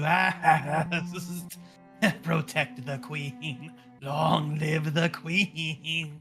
Don't approve of your methods, but keep her safe. She is the priority. Rupert would disengage, Sure. and I'll use, and what's her name? Galen will yell, "Run, Rupert! Save yourself!" And he'll run 30 to there, and then a wisdom saving throw coming up. Yep. He's no longer dodging, of course. And he's no longer Yeah, afraid. Yeah, because the action was to disengage. Yeah. So, yeah, but he does shake off the fear, so well done. So, yep, he's trying to keep himself safe. Shinigami, with the shield of faith protecting you in this glaive in front of you, what do you do? Yep, so we're going to get within range and try wacky whack. 17. The glaive dodges out the way. That's a miss. Oh wow. Crazy. And That's that a one's a miss, yeah. swing and a miss. Maybe still shaking off the effects of your fear. Okay, two good swings, but 2 misses. It's a hard thing to hit. Bonus action. Yep. I am going. I should have done this first, but I'm going to cast Spiritual Weapon. What does your spiritual weapon look like? I would imagine it looks like a long sword. There is a sword. There, you should be able to move that around. And you Right, can get attack on this round as well. Okay. So how does that work?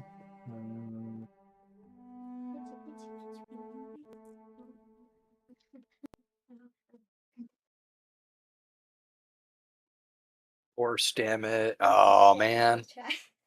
What's that? Mama said you would give it my iPad to be. Up to me? No, Mama said you would give my iPad to me. I don't have your iPad. I'm sorry. So you cast spiritual weapon, yeah, force damage, but once again it just plain old misses the this ghostly glaive. So that might be good, but not working now. Lily Flax continues to bleed. The Knights of the Crown and Lord Mondra continue to protect the king, the queen, and the queen dowager. Time me the owl, Toriel. Still hanging tight. He says, "Woohoo! Got it, boss. Keeping tight. Woohoo!" Oren. Well, Galen will have instructed him to protect Rupert, so he'll go next to Rupert and do the dodge action up there. Sure. Okay. Princess Athena continues to bash on the door and doesn't get through it. Toriel. And Okay, in fact, sorry, one more thing. Queen Athena says, "My love, open the door." So she's giving you that instruction. Sorry, Toriel, what do you do? All right. I'm going to do a magic missile. I'm going to do 2 on the glaive and 1 on the statue. Okay. Just to So see if this does any damage. Sure. So here's... first 2 for the glaive. so- Yep, and then 1 for the statue. Well, first of all, does no damage to the glaive. Hits the glaive. Okay. The force damage just dissipates. And the next one hits the stone glaive. And you feel it could work, but you didn't do enough damage. You need to hit it with something really heavy, really hard. And the 4 force is just not enough to crack it. You think you might be onto the right thing. Mistle just stays well the heck away from Bass and hides in the corner. Vinnick. All right, I'm gonna try to launch another arrow at a disadvantage. I'm gonna yell out to Vinnick and everybody. Hit the statue! Hit the glaive of the statue! I think it's gonna do something.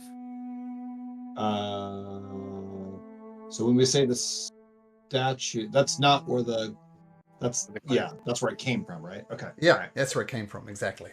All right. So based on that, then I'm going to aim at the statue. Sure. Still at Is that a disadvantage. disadvantage? It Yeah, is? because you Okay, can all see right. the source of your fear, which is this. All right. Get my little disadvantage thing to come up. Come on. Come on. Why is it not? There you go. Still too terrified, the arrow goes well wide. Make another wisdom saving throw, Vinnick. Are you kidding me? Come on. This is very frightening. This is very Are scary you? going on right now. You got another attack, Nick? Are you a 5th level fighter? Oh, yeah. Yes, yes. Thank you. I've been missing out. Let me try that again. It's a disadvantage, but let me try that again. Thank you. Mm, Oh, dang it. yeah. You can make a Okay, wisdom this is saving throw, though. you I missed that one too. It was a 5. Oh, I see that, yeah. So you're still frightened. Gala, though, is not frightened. Right in the front line. What do you do? Attacking the statue. He's not attacking the statue. So he gives a 21 for the statue? No, as it long was as a you can- disadvantage.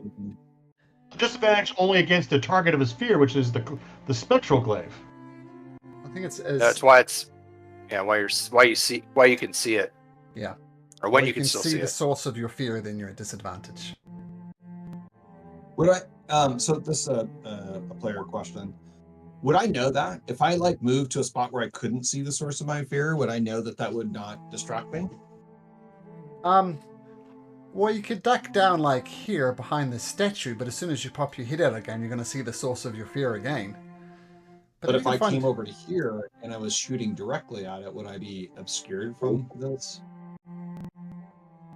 You can certainly All right. try. I'm gonna try. I'm gonna like, oh, this thing's very distracting. It's super scary, and I'm going to walk over to here and try to position myself where I can't see it. Sure. So we'll just leave the marker on you. The angle is a little bit odd, shooting around the statue. So I'm just going to give you a +2 to its armor class if you try and hit it, but you won't be at disadvantage. So yeah, smart move. Great. Smart move. You don't see the ghostly glaive anymore, but Gala does. Kayla's going to walk around it here, just because of role-playing reasons. She's going to do that onto Lily. I don't know if it's going to do anything, but healing hand onto Lily.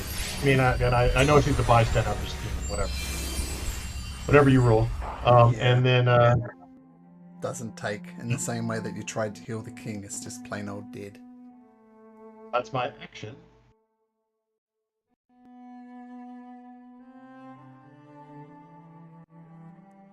And that's it. Oh, okay, cool. The ghostly glaive is going to take a swing at Shinigami and Gala. It's almost like just one swoop through the both of you. So do Shinigami first. And Shinigami, you will be at a 19 now with your Shield of Faith, which isn't enough as it rolls a 28 and it cuts through you and you take 11 points of force damage. And then the glaive continues its swing towards Gala and rolls a 29 and you take 10 points of force damage. And I need both of you to make Constitution saving throws to maintain concentration on your Shield of Faith. Both DC 10. I'm going to do a lucky to make it re-roll its attack on me, and so I'll just roll a d20 for you. Cool. Okay, yeah. Shinigami, your Shield of Faith goes down. And that, let me just check the math on that while I... so it rolls a 15, gets a +10, so that's a 25. Okay. So I'll keep the same damage, which was 10 points of force damage, and a Constitution saving throw, Gala. +3 Shimigami for you. Oh, it's not enough for you. Never mind.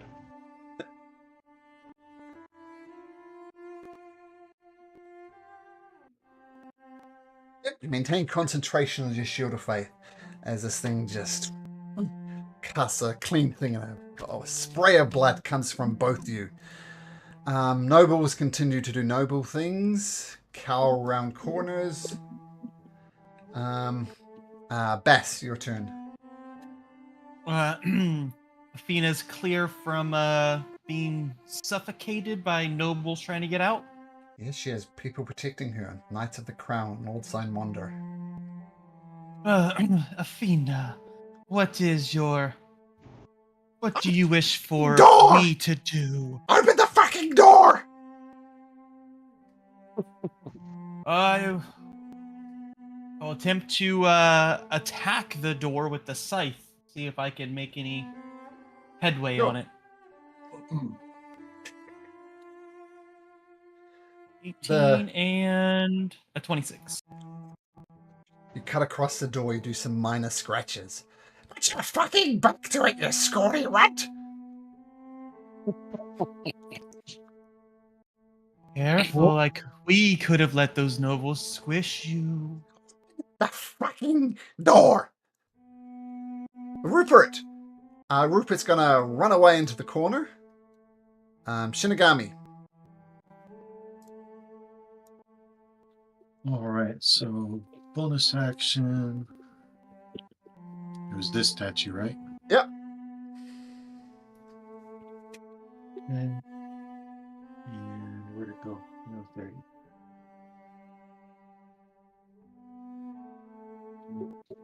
I think this connects on the castle again and over. 19, so you swing your spiritual longsword at it, and it connects. Doesn't do quite as much damage as you'd hoped it would do, but you do start chipping into the glaive. It's taken some damage now. And somewhere you hear the voice of Arnold Schwarzenegger saying, "If it bleeds, we can kill it." Shinigami, that's your bonus action. All right. And then I will position myself here, just so we're not all bunched up. And it's probably not going to do any good, but I'll do it anyway. Sure. Oh, beautiful, beautiful hit with your longsword. Natural Lovely. 20! And it just clanks off the sword blade harmlessly. Okay, and that's it. Lady Flax is slowly bleeding out. Well, she's already bled out, I guess. Knights of the Crown protect. Lord Signmonder protects. All have prepared actions. Timely says, "Woohoo! Toriel, what do you want me to do? Woo! Hang tight. Hi, got it." Anthony.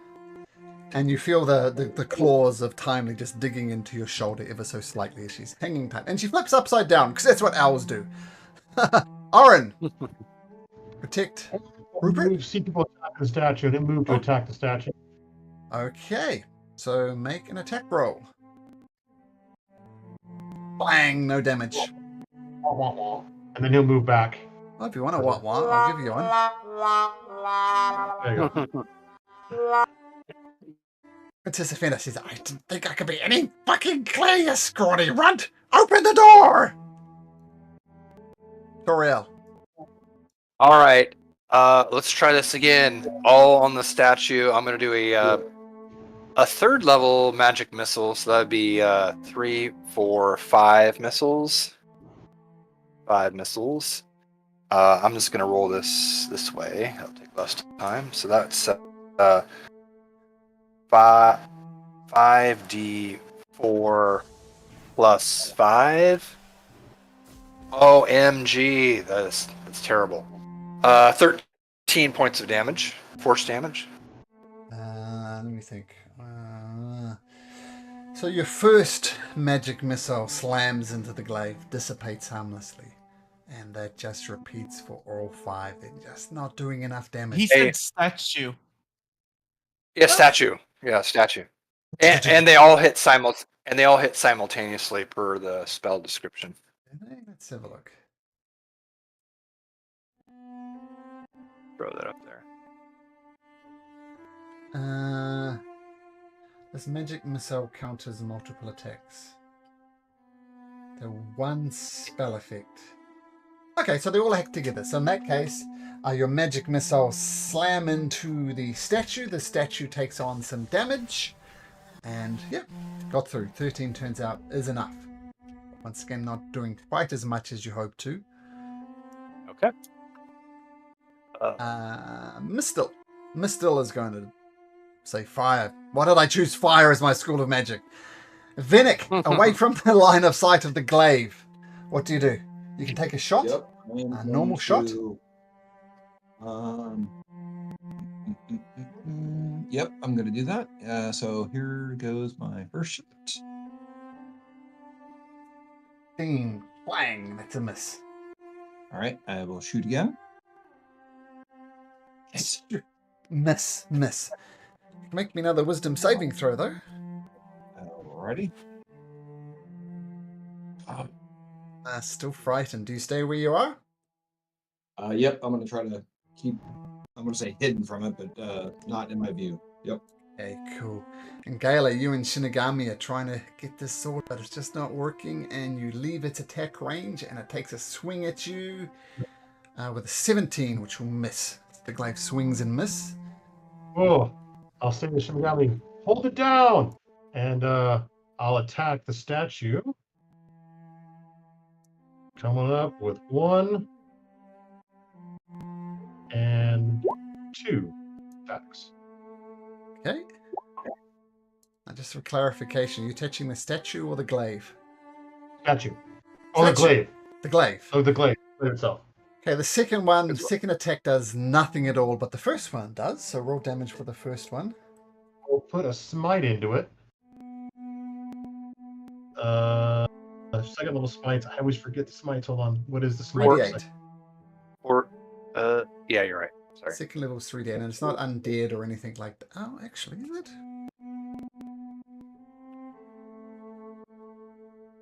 No, you can do an extra d8 on top of that. Oh, no. This is not. No, it's a statue. This is a statue, not the thing. So Yeah. ignore the So last 10, 3. 14. Magical. You carve into it with a divine smite, and it does do damage. It's again not as much as you were hoping. Just hard to get through this thick stone exterior of it. Okay, that's my 2 attacks. And I don't have any bonus action I can really do. Oops. The ghostly glaive hovers between you and does exactly what it does last time. In one movement, it swings through Shinigami first and rolls an 18, which I think hits now Shinigami without your protection. Yep. 10 points of force damage as it just barbs through you.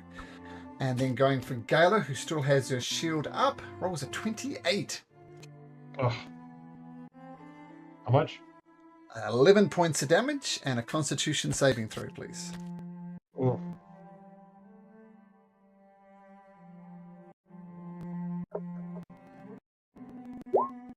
Maintain concentration on your shield, giving much protection.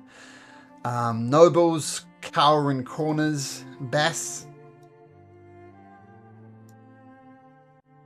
Well, I'm under orders, so, but before I do that, Zymunder, I have the queen covered.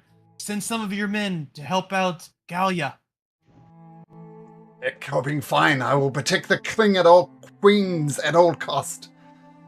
Nothing You've else already matters. lost 2. And I'm I not can gonna do a better fucking lose job. another. I'm staying right here. Send as I'm 2 on of men. your men. No. Fuck you. Can I get a persuasion check on that? Sure. Yeah. You can certainly try. Wow. Lord Simonwonder says, fuck you. I'm not gonna lose another noble. If your friends die, so be it. I'll miss them. I'll grieve for them. I will throw roses on their graves, but I will not abandon the queen. And the queen says, open the door. In fact, Lord Simonwonder says, my queen, step aside. And she steps aside slightly. All right, Bass, On my count. And he's going to give you the help action to try and open the door. Can you make an athletics check, please, if you wish to just bash the door open at advantage?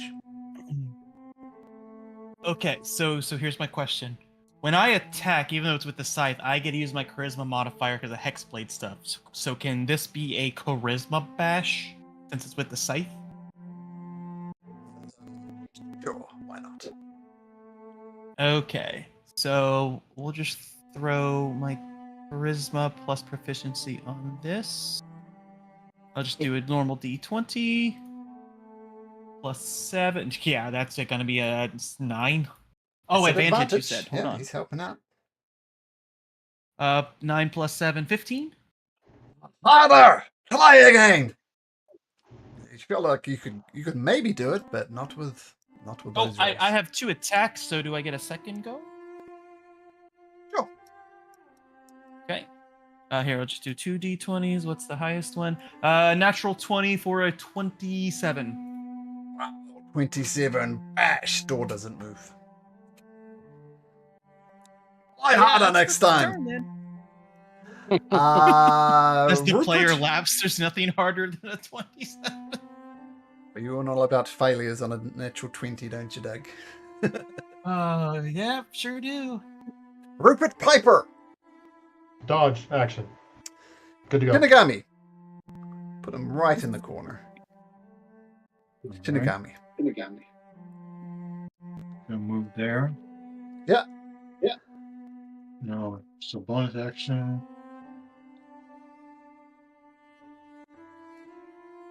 Yep. Doesn't pierce through the thickness of the hide of the stone on the glaives. That's a miss. Clang! The second one hits. That's 8 points of damage.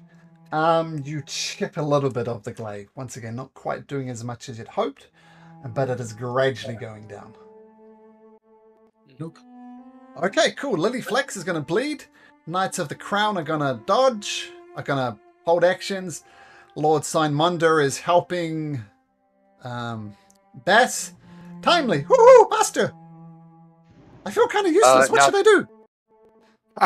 I know, but I can't really do anything, so Timeless is going to stay put. All right, staying put. Roger. Aaron. He'll move up and he'll attack. The site. glaive, sure. Glaive, yeah, the glaive. Sorry. I just And can't then get move his reach. It hits, but does no damage. Princess Athena turns to Bash. You're useless. Maybe I'll make you a... You're on dishes, you're on cooking, you're on cleaning. Maybe we'll find something useful that you can do. Toriel. All right. Well, first I'm gonna move to a better spot with Sure. Timely, and then from there I'm gonna try see if it can take fire damage. So I'm gonna go for the statue glaive and attack. And see if that... Ooh, 17. Does that do anything? 17. So the firebolt comes, hits the glaive. The glaive lights up. It takes damage. Once again, not as much as you're hoping. But the glaive is barely hanging on at the moment. Maybe a couple more good hits, it'll fall. So that worked. I'm gonna yell out to Mistel, stay safe within a safe distance, but use your fire. Mr. says, I'm on my way. 1, 2, 3, 4, 5, 6, 1, 2, 3, 4, 5, 6. Yeah, she rushes as fast as she can, which isn't very fast, but she's on her way. Vinnick still have the angle. Malcolm, it has a 120 range for Firebolt, I believe. Oh yeah, it does. Yeah. Okay, she'll shoot one off. Right. The gods guide me. She fires off a firebolt, and it hits. That's... And she does no damage as the fire dissipates harmlessly. Not enough. Hurdle there. Good shot, Mistel. No thanks. Didn't do much. All right, Bennick's up. Oh, did I miss Vinnick? Oh, sorry, Vinnick. Yeah, Vinnick. Okay. Bennick is going to try an Eldritch Blast. Sure. Not at disadvantage. Oh, I guess I have to hit this button. Okay, try that. Pause. Misses. Do I something as well, right? Videos Two of blasts. that Do I do a happen physical before. attack also? I can. No, but you get an extra Eldritch Blast because you're level 5. You get two Eldritch But Blasts. he's level 1 warlock. But it's Doesn't matter because he's level 5. Oh, really? Oh, okay. Well, sure. Take another shot. Cantrips go off your actual level, not your independent class. All right. Thanks, Good guys. to know. All right, here we go. Ready and. Oh, did I hit? You Horrible hit, damage. but you're quite used to these strange new powers you have, and you don't do enough damage to do anything to it. So that's going to miss Toriel. Now, make a wisdom saving throw. Yep. Here it comes. I like how Daniel and I were both like, two. You are no longer afraid. Took you a while, but Yay. you get Yeah, I did. control of yourself. Okay, so Eldritch Blast hits, but doesn't do any damage. Gala, you're up. All right. 2 attacks on statue scythe.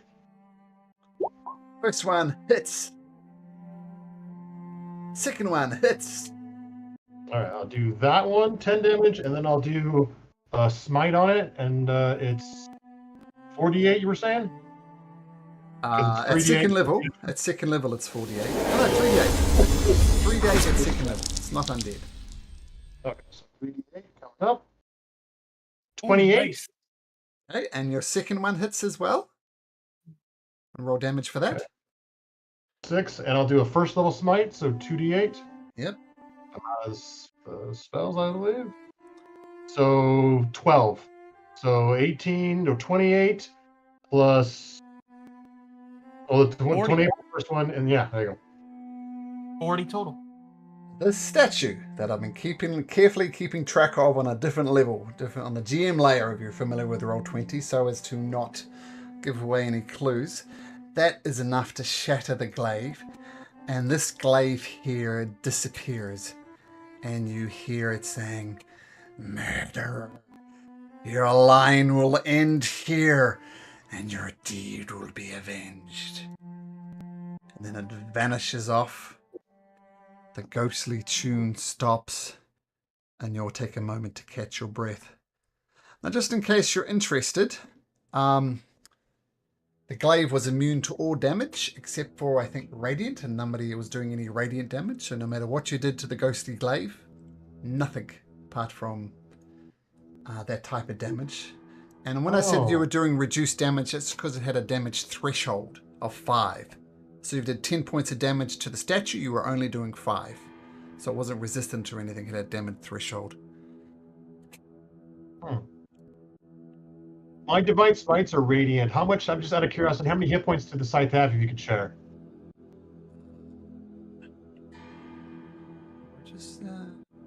I'm just curious, because I would have attacked that and did divine smites if I could have taken that down. I was just curious. The ghostly glaive had I've just deleted it. It had 42 hit points. Yeah, 42. Oh, was the glaive considered undead? Is that why you kept asking what the target was? Yeah, you would have done extra divine Ah. smite damage to the glaive. Interesting. The doors do swing open. And Can I try to act like it was me that Sure. did it to get Prince Sure. Athena kind of to be like, oh yeah, he is useful. Make a deception check.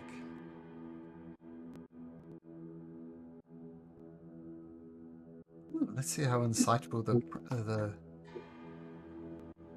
queen in waiting is.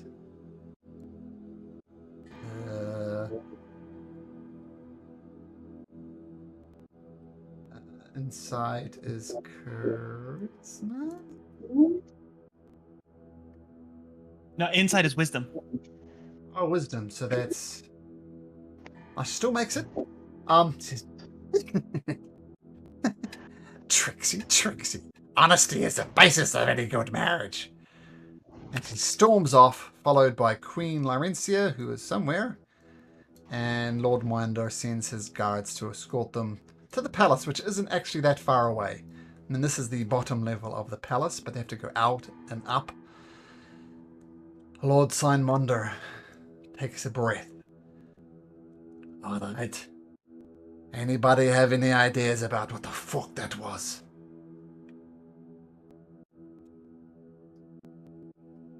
You've said you lost two, the first being the prince, and now the prince's scythe comes back to life.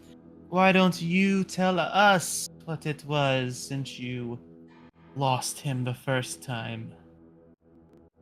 Said we went. The Queen Elisa was kidnapped. I went with some notable people, a cleric and a magic user. We rescued the princess, the queen, from Lord Dizag, I think his name is, the Satyr King. And we brought him back. Unfortunately, both the father, Lester, and the prince were taken by quicksand. And try as I might, something was dragging him down, and when finally we got him up, it was too late. He died. What was the sword saying to us again? What were the exact words? I'm just going to copy and paste that in as soon as I find it.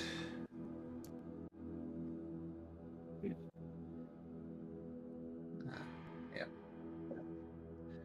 Those were the exact words I kept repeating over and over and over. I'm gonna let's see if I can do this subtly. I'm gonna cast a spell though, and then I'm going to approach Signmonder.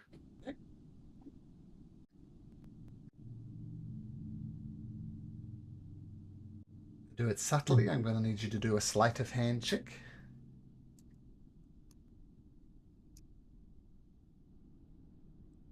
I'll see what Signmonder's passive perception is.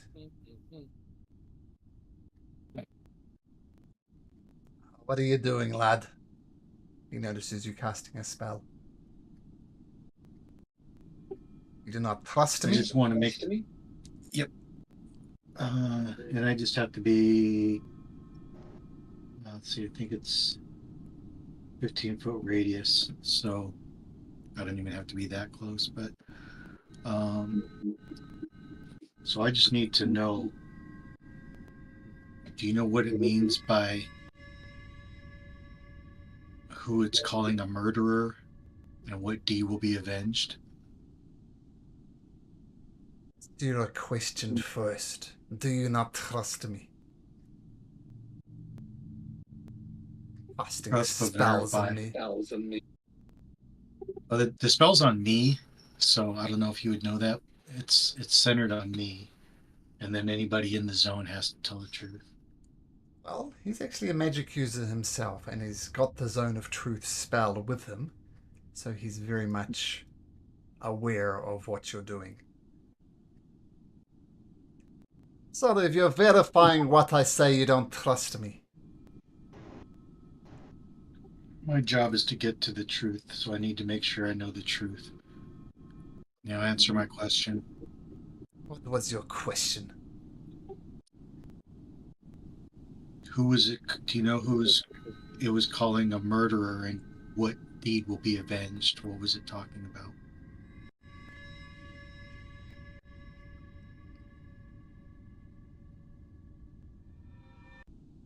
I have no godly idea. The closest I can guess is the Satyr King, who was the one who kidnapped the queen.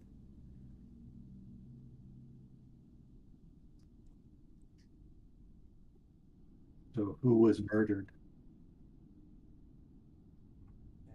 Well, the prince, as I said, vines took him down. Maybe the Satyr King. I mean, he's a fake creature after all. They have strange effects on the environment. I assume he was referring to the murder of the prince by bringing him down to the depths of the quicksand. Watch your tongue. Some of us have Fae in us. You surely would understand then. The Fey realm is mysterious and strange. The Sato Lord is the king of that realm. He can manipulate it as he sees fit. If you want to point fingers, Shinigami, point it at the Satyr King.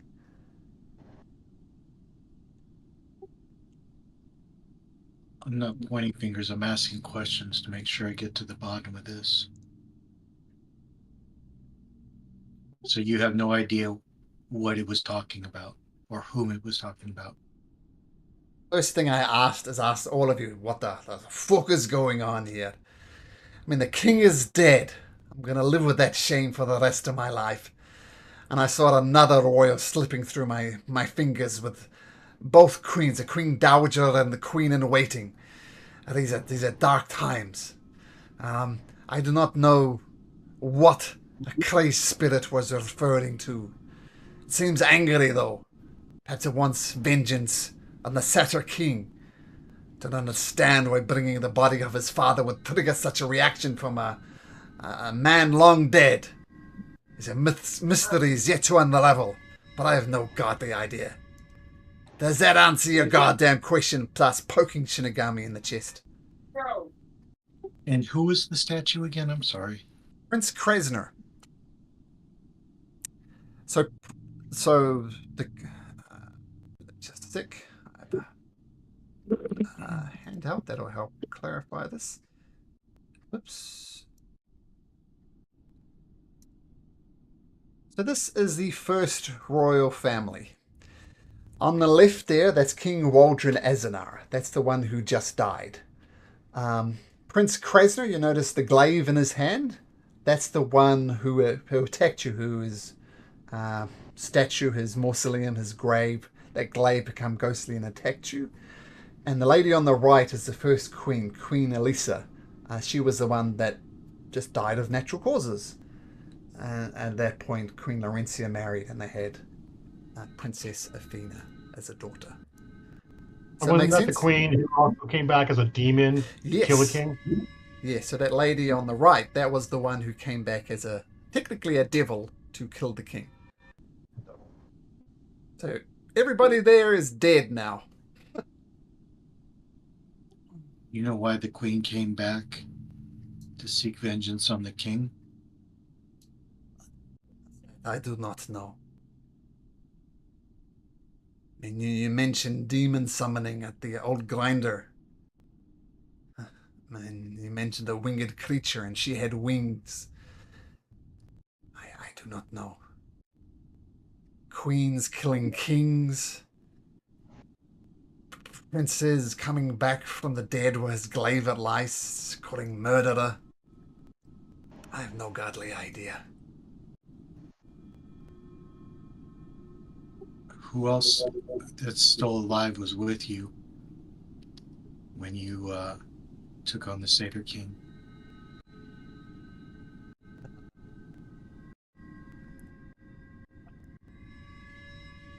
There's myself, the king, of course, and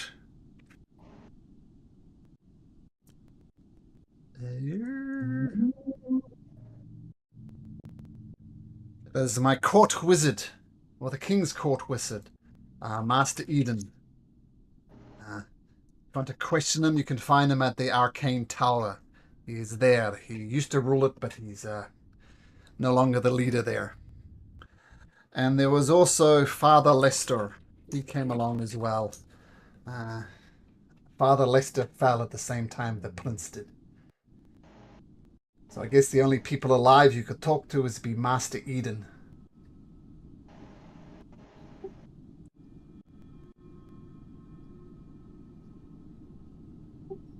Out of character, Malcolm, did it look like the glaive was going after anybody in particular? Or You and Gala and anybody who was in its way. right, but Was it, I guess was it, but it, so just anybody who was close, it wasn't necessarily targeting anybody. Tim, what? Make an insight check. Sounds odd to insight a sword, but we'll go with that. You felt it was carving your way through you guys to get to either Queen Laurentia or Princess Athena. You're not sure which one, but it was definitely trying to head south. You just got in its way.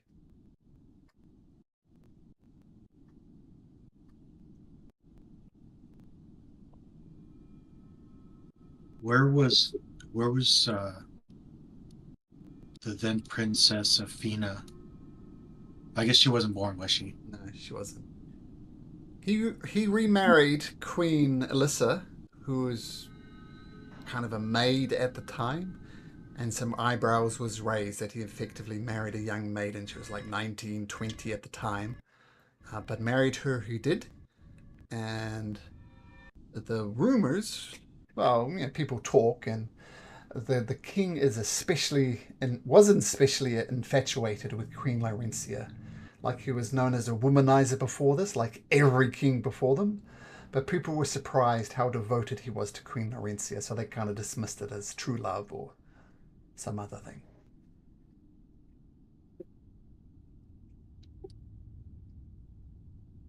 Have you noticed? Uh,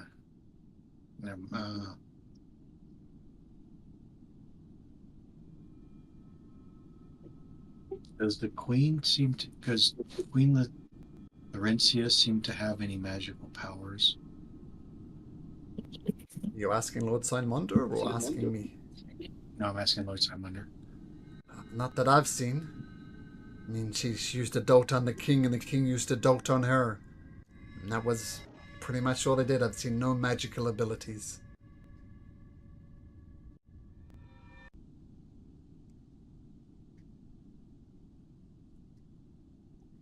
Well, I've found out all I can. Anybody else?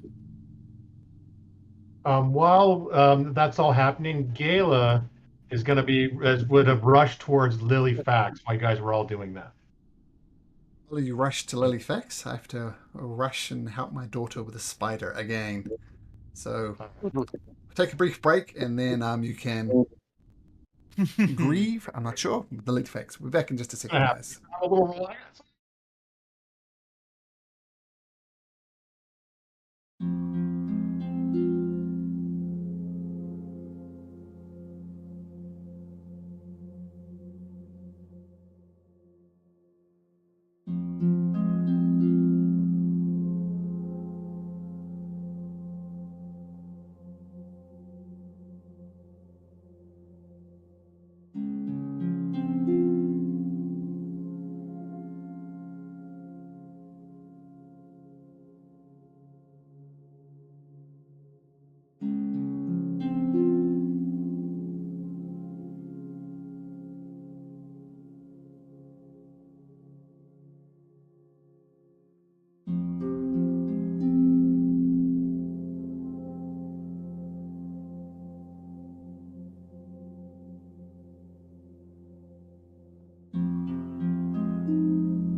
Mine's 9. I used to have an extreme phobia of bugs, like crazy. Like I remember one time I was in my car and I opened the door and a grasshopper landed on the door. Couldn't get out. A friend had to help me. That's how bad it was. But not anymore. But that's a story for another time. Because right now, Gayla, what are you doing? Gayla's gonna rush over and she's gonna drop her sword and go down her knees towards Lily and say, "Lily!" And she's gonna grab Lily's hand and bring it up to her face and say, "No, not me." And she's just gonna be sobbing hysterically and saying, "What am I gonna do without you? You were my surrogate mother. You were the only one, once my mother died, who protected me, who helped me." And she looks to Rupert and acknowledges Rupert helped too, but say, "What am I going to do without your guidance?" And just starts sobbing and holding her hand into her face and crying. Oren puts a gentle hand on your shoulder and says, "Oh, girlie, Gayla, I am so sorry. Lily Flax was one of a kind, and she always cared for everybody. She was the head of the household, but she was the heart of the household as well. I grieve for her loss as well." She protected me from my father when he grew distant after my mom died. And tried to protect me from my uncle, and she just was like inconsolable. Just, I don't know what I can do without her guidance and her wisdom.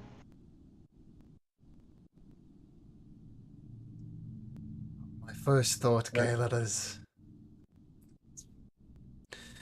what the fuck was that thing? What was behind it? We killed it, but there's something deeper, darker going on here. That just doesn't happen normally. Was this murder or talk? Something or someone was behind that. She looks. Who said that? Rupert or Oren. Slamunder? Oren. She looks more and just says, "I'll never rest until I find out what that was and put an end to it." Tear-streaked eyes. Rupert, just being as stoic as ever, says, "There's going to be time to grieve, but we need to find a way to bury Lily Flax. I'm going to suggest we bury her on the Ronald estate. What do you think, Gayla?" She says, "Yes, where she lived and served and took care of everybody." And she'll, pick up Lily and put her in Rupert's arms, saying, "Take her home, Rupert. Take her home." Rupert nods and leaves with Lily Flax. Says, I'll begin the preparations for the funeral." And Rupert and Lily Flax dies. Leave. Sorry, they don't die. Lord Simonder approaches you, Gayla. "Lass, I'm so sorry."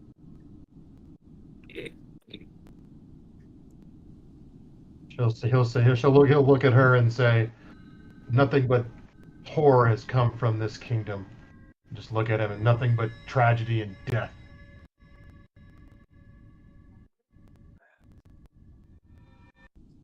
It's been a dark couple of days indeed. The king's dead. The princess, the prince, the dead prince is screaming murder. The dead queen literally murdered the king. These are dark days. Now we have the princess, and she'll spit out the words, "Long may she reign." Lord Monder echoes it. Yes, the king is dead, but long live the queen. You could tell him, and he can tell it on you, that your heart's not in it. But this is the oath he swore, so bound by it. Well, the one way or another, Gayla, we'll get you to take the oath. Let's get this coronation out the way, and then we'll go from there.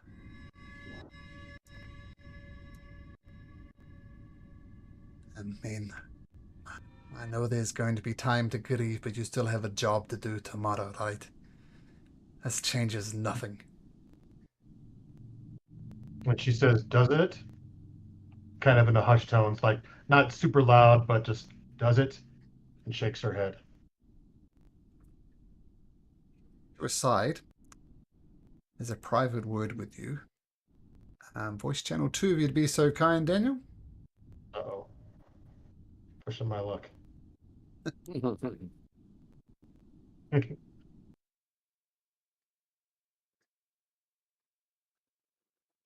glass. Remember those times when I asked you about the difference between kingdom, monarchy, and queen, and who you'll serve? Like, I'm in a bit of a bind. Princess Athena, the queen to be, is a fucking psychopath. She is going to be ruler, and the queen of the land can make laws arbitrarily. It is well within her right. I fear what she's going to do, but on the other hand, I'm oath-bound to protect her. But I'm going to say this out loud. I'm going to say this to you and to you, this old Gala. Fuck the queen. She'll nod, and she'll say, "Fuck the queen," and repeat it back to you and say, "If I were to serve, I would have served the people. I would serve to protect the people. I would serve to um, hold on a second. Darn it, I had it and now I lost it. Let me find it real quick. Hold on. Sorry. What Your is the time, word? lass. You're still grieving. Yeah. Gotta bring up the paladin page. Oath of Redemption? Yeah. I'm trying. It's like I'd protect the innocent. I would I would protect with peace. And that's all she said. That's what she'll say back. That's the Oath That's of the Redeemer? that's the oath that I'm aiming towards, redemption. Yeah. Okay, Oath of Redemption. Okay. All But right, I mean this, so lass. that's what I'll say back to him. Yeah. So now that we are plain and clear about the dilemma I find myself in, and to a certain extent you as well, never again will we disparage the Queen in public. We will praise her name, we will pray for her long life. Keep up her appearances, Gala. It's still important. She'll put a hand on his shoulder and say, "I'll try." Long live the Queen. And she'll say, "Long live the queen." Nods. At least we understand each other. Okay, back we Just go, know Daniel. I'm honor bound as you are from my family as well. I don't like it, but it is what it is. It is Wish I indeed don't like it. what it is. Yep. Wow, I've made so much use of Voice Channel 2 tonight. Secrets, mysteries. Secrets. All right. So the funeral was had early in the morning. Eventually, I'll say Lord Signmonder comes and the king is buried. It is a very private affair. Noble, yeah, so you guys are there, Lord Signmonder, and that's about it. Lord Signmonder gives it a heartfelt eulogy, talking about his failures, and the king is buried. Lord Signmonder comes up to Bass, with servants still scrubbing the blood of the nobles from the floor. Bass, the fuck were you doing? I was protecting the princess as you ordered. Did you not see the joy on her face with what I did? Thought nothing Angry but anger. mobs are dangerous. Make a persuasion check.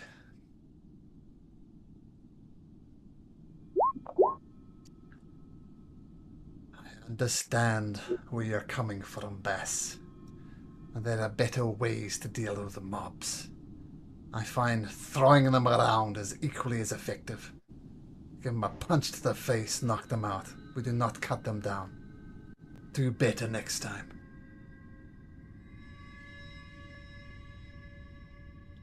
Give a little noble bow. We'll try. Do not do not try, just do.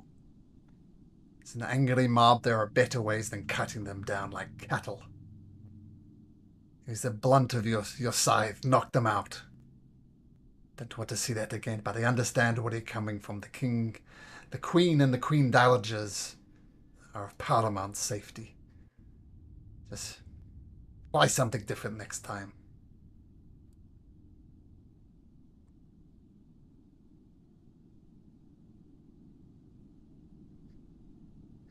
He doesn't respond. It doesn't respond. Okay.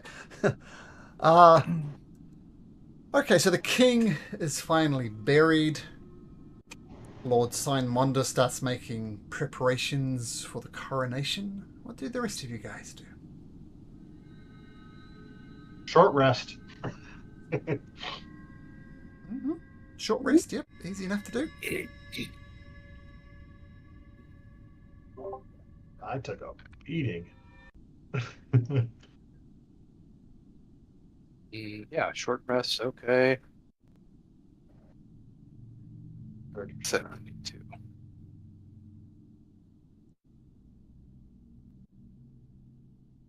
Arcane recovery. By the way, who was it that first had the idea to go for the iron glaive as opposed to the ghost glaive? Was it Eric? I think it was Daniel, right? Yeah, Yeah. Daniel did. Yep. Yeah, his attack was 12, and you said it clanged off it, but it was possible. Yeah, but I was attacking the statue, the man. I wasn't attacking the glaive yet. I think the glaive you attacked first, Eric. But yeah, I was attacking the statue itself. Well done. I've done this with other groups, and this turned into a bit of a massacre.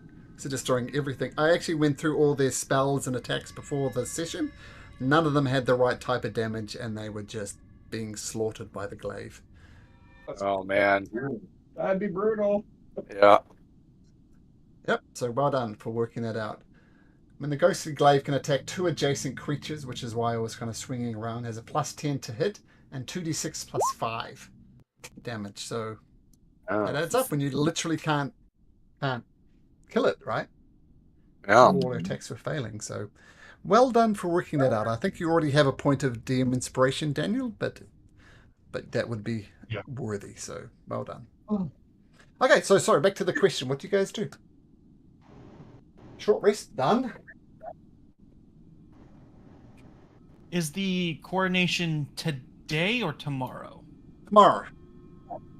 Oh, tomorrow. Yep.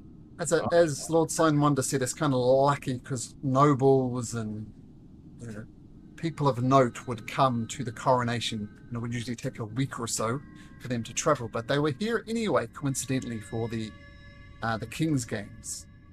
And that's why Lord Gorso is around as well, Mr. Bass. If that is your real name. It wouldn't have happened to have been the Domerin brothers I killed in here, would it? Unfortunately not. Not the Domerin brothers. They're still alive and chubby and gross.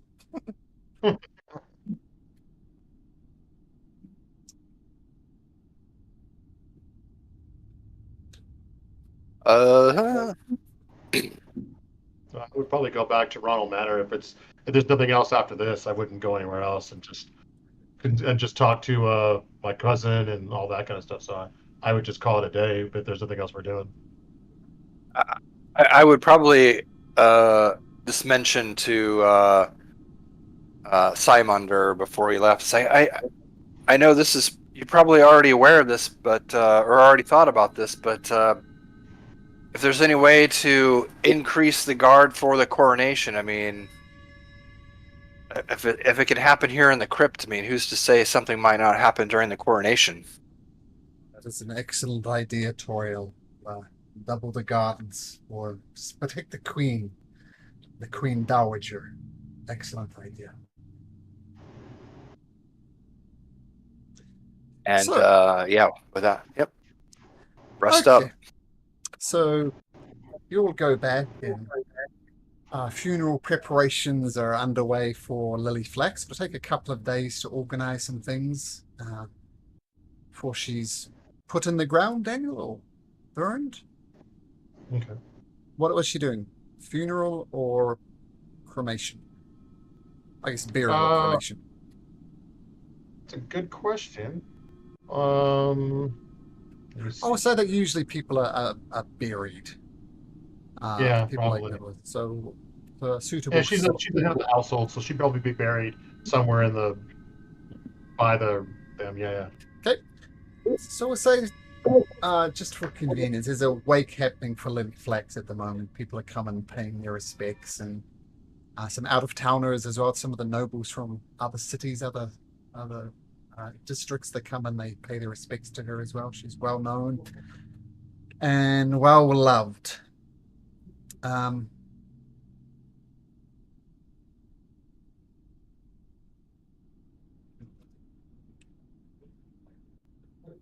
The next day, you'll rest up, get your long rest in if you haven't already. Lord Signmonder gathers you up and says, all right, let's hope for a better coronation than we did a funeral. People of note have already started gathering in the palace, the coronation hall, and increase the guard as you've requested, Toriel. And if there's nothing else, then let us proceed and go with this coronation. And he gives looks you in the eye, Gale, and just gives a slight nod to his head. And you approach the royal palace. It is magnificent. You go all the way to the second floor. There are nobles gathered there. Your family is there, Toriel, your mother and your father. The Domoran brothers are there, by the way, along with their mother. And Queen Laurencia sits on a throne off to the side. The soon-to-be Queen Athena sits in the middle. And once everybody is ready for the coronation, you see the crown of Eglarion just kind of resting on a pillow. And Queen Laurencia stands up and she says, today is a great day in the history of Eglarion. While we grieve for the king, we now have a queen. As you all know, queens have great responsibility. Kings and queens of old have led Eglarion to the place it is now, a place of prosperity, a place of peace, a place with well-funded guards and militia, with the envy of nations around you. Onan Bear is a beacon of light.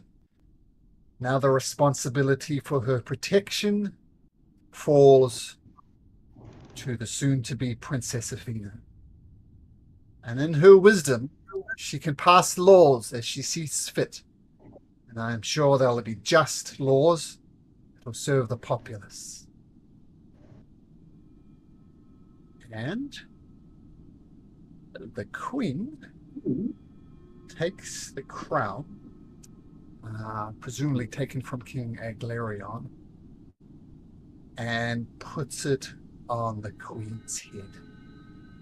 And little tendrils, almost like thorns, extend from the crown and embed into the queen's head, the full Queen Athena now.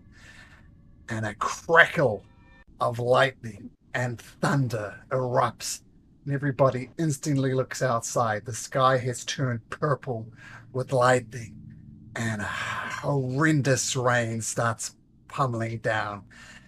And Queen Athena says, yes, Queen, and what I say is law. My first edict. Anybody with a fucking ponytail will be beheaded. No ponytails. I fucking hate ponytails. And as the rain and the sky turned purple's lightning thunder. Knights of the Crown, bend the knee and bow before me. Swear your allegiance to me as you are honor bound. All eyes instantly go to Lord Simonda looking for her lead, and he stands up tall and proud and doesn't take the knee. Gala, what do? You're expected to take the knee. Gala doesn't either. Several of the King's Guard do take the knee. And as they do, their backs crack open. They get covered in fur, and they turn into this monstrous werehound-looking thing. And they start breathing fire on everybody present. They open their maw and they breathe fire. Several nobles immediately go up in flames. People are screaming. People are panicking. Things are going terribly, terribly wrong. And you see Queen Laurentia wave her hand as a shimmering force field appears around her and Princess Athena. And Princess Athena is just cackling her face off as chaos erupts. This will end it tomorrow. Oh man. Oh, next week rather. It's a good cliffhanger. Malcolm, Jeff and I are going to be out next week. Unfortunately, I really want to see what's happening, but yeah, we're out next week. Is anybody else next week? Because if there's only 3, we'll pause it. Oh, well, let me know. At the moment, assume the session's on, and yeah, the Queen is Queen. Royal guards have turned into some beasts that breathe fire. The sky is purple, alive with rain and thunder and lightning. Something's going Yikes. bad. Very Scary. Very Real bad. Yeah. You throw me for loops. I've been waiting for like the moment of where I have to like in front of the person bend the knee with the sword stuff, and I haven't got this. I thought that was going to happen like weeks ago. You've been like stringing that along. I've been sitting there because I had a whole thing I was going to do, and I'm not going to get to do it now. I'm like, no. And it's like I don't get a chance to. Well, It's if pretty you- cool. If you bend your knee to the Queen, you'd be a knight, but you'd also be a creature of the night. You'd be this Yeah, that's true. weird thing. So Oh man, and that sounds like a roll up a character. If you did. yeah. But Lord Simonda didn't. About half of the crown, the royal guards bent the knee and turned into these weird demonic type creatures, and half of them didn't. So they're still good people, and yeah. But you guys are in trouble. Oh We man. love trouble. It's our middle name. Yeah. Okay, well, have a good time, Eric and Jeff, whatever you're doing with your week off, and we'll see the rest of you guys next week.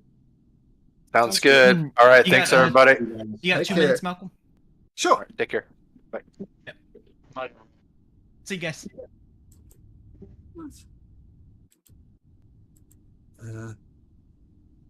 Just just so the I can- two of us. Yep. Just so I can post to take a little stuff off that you have to do.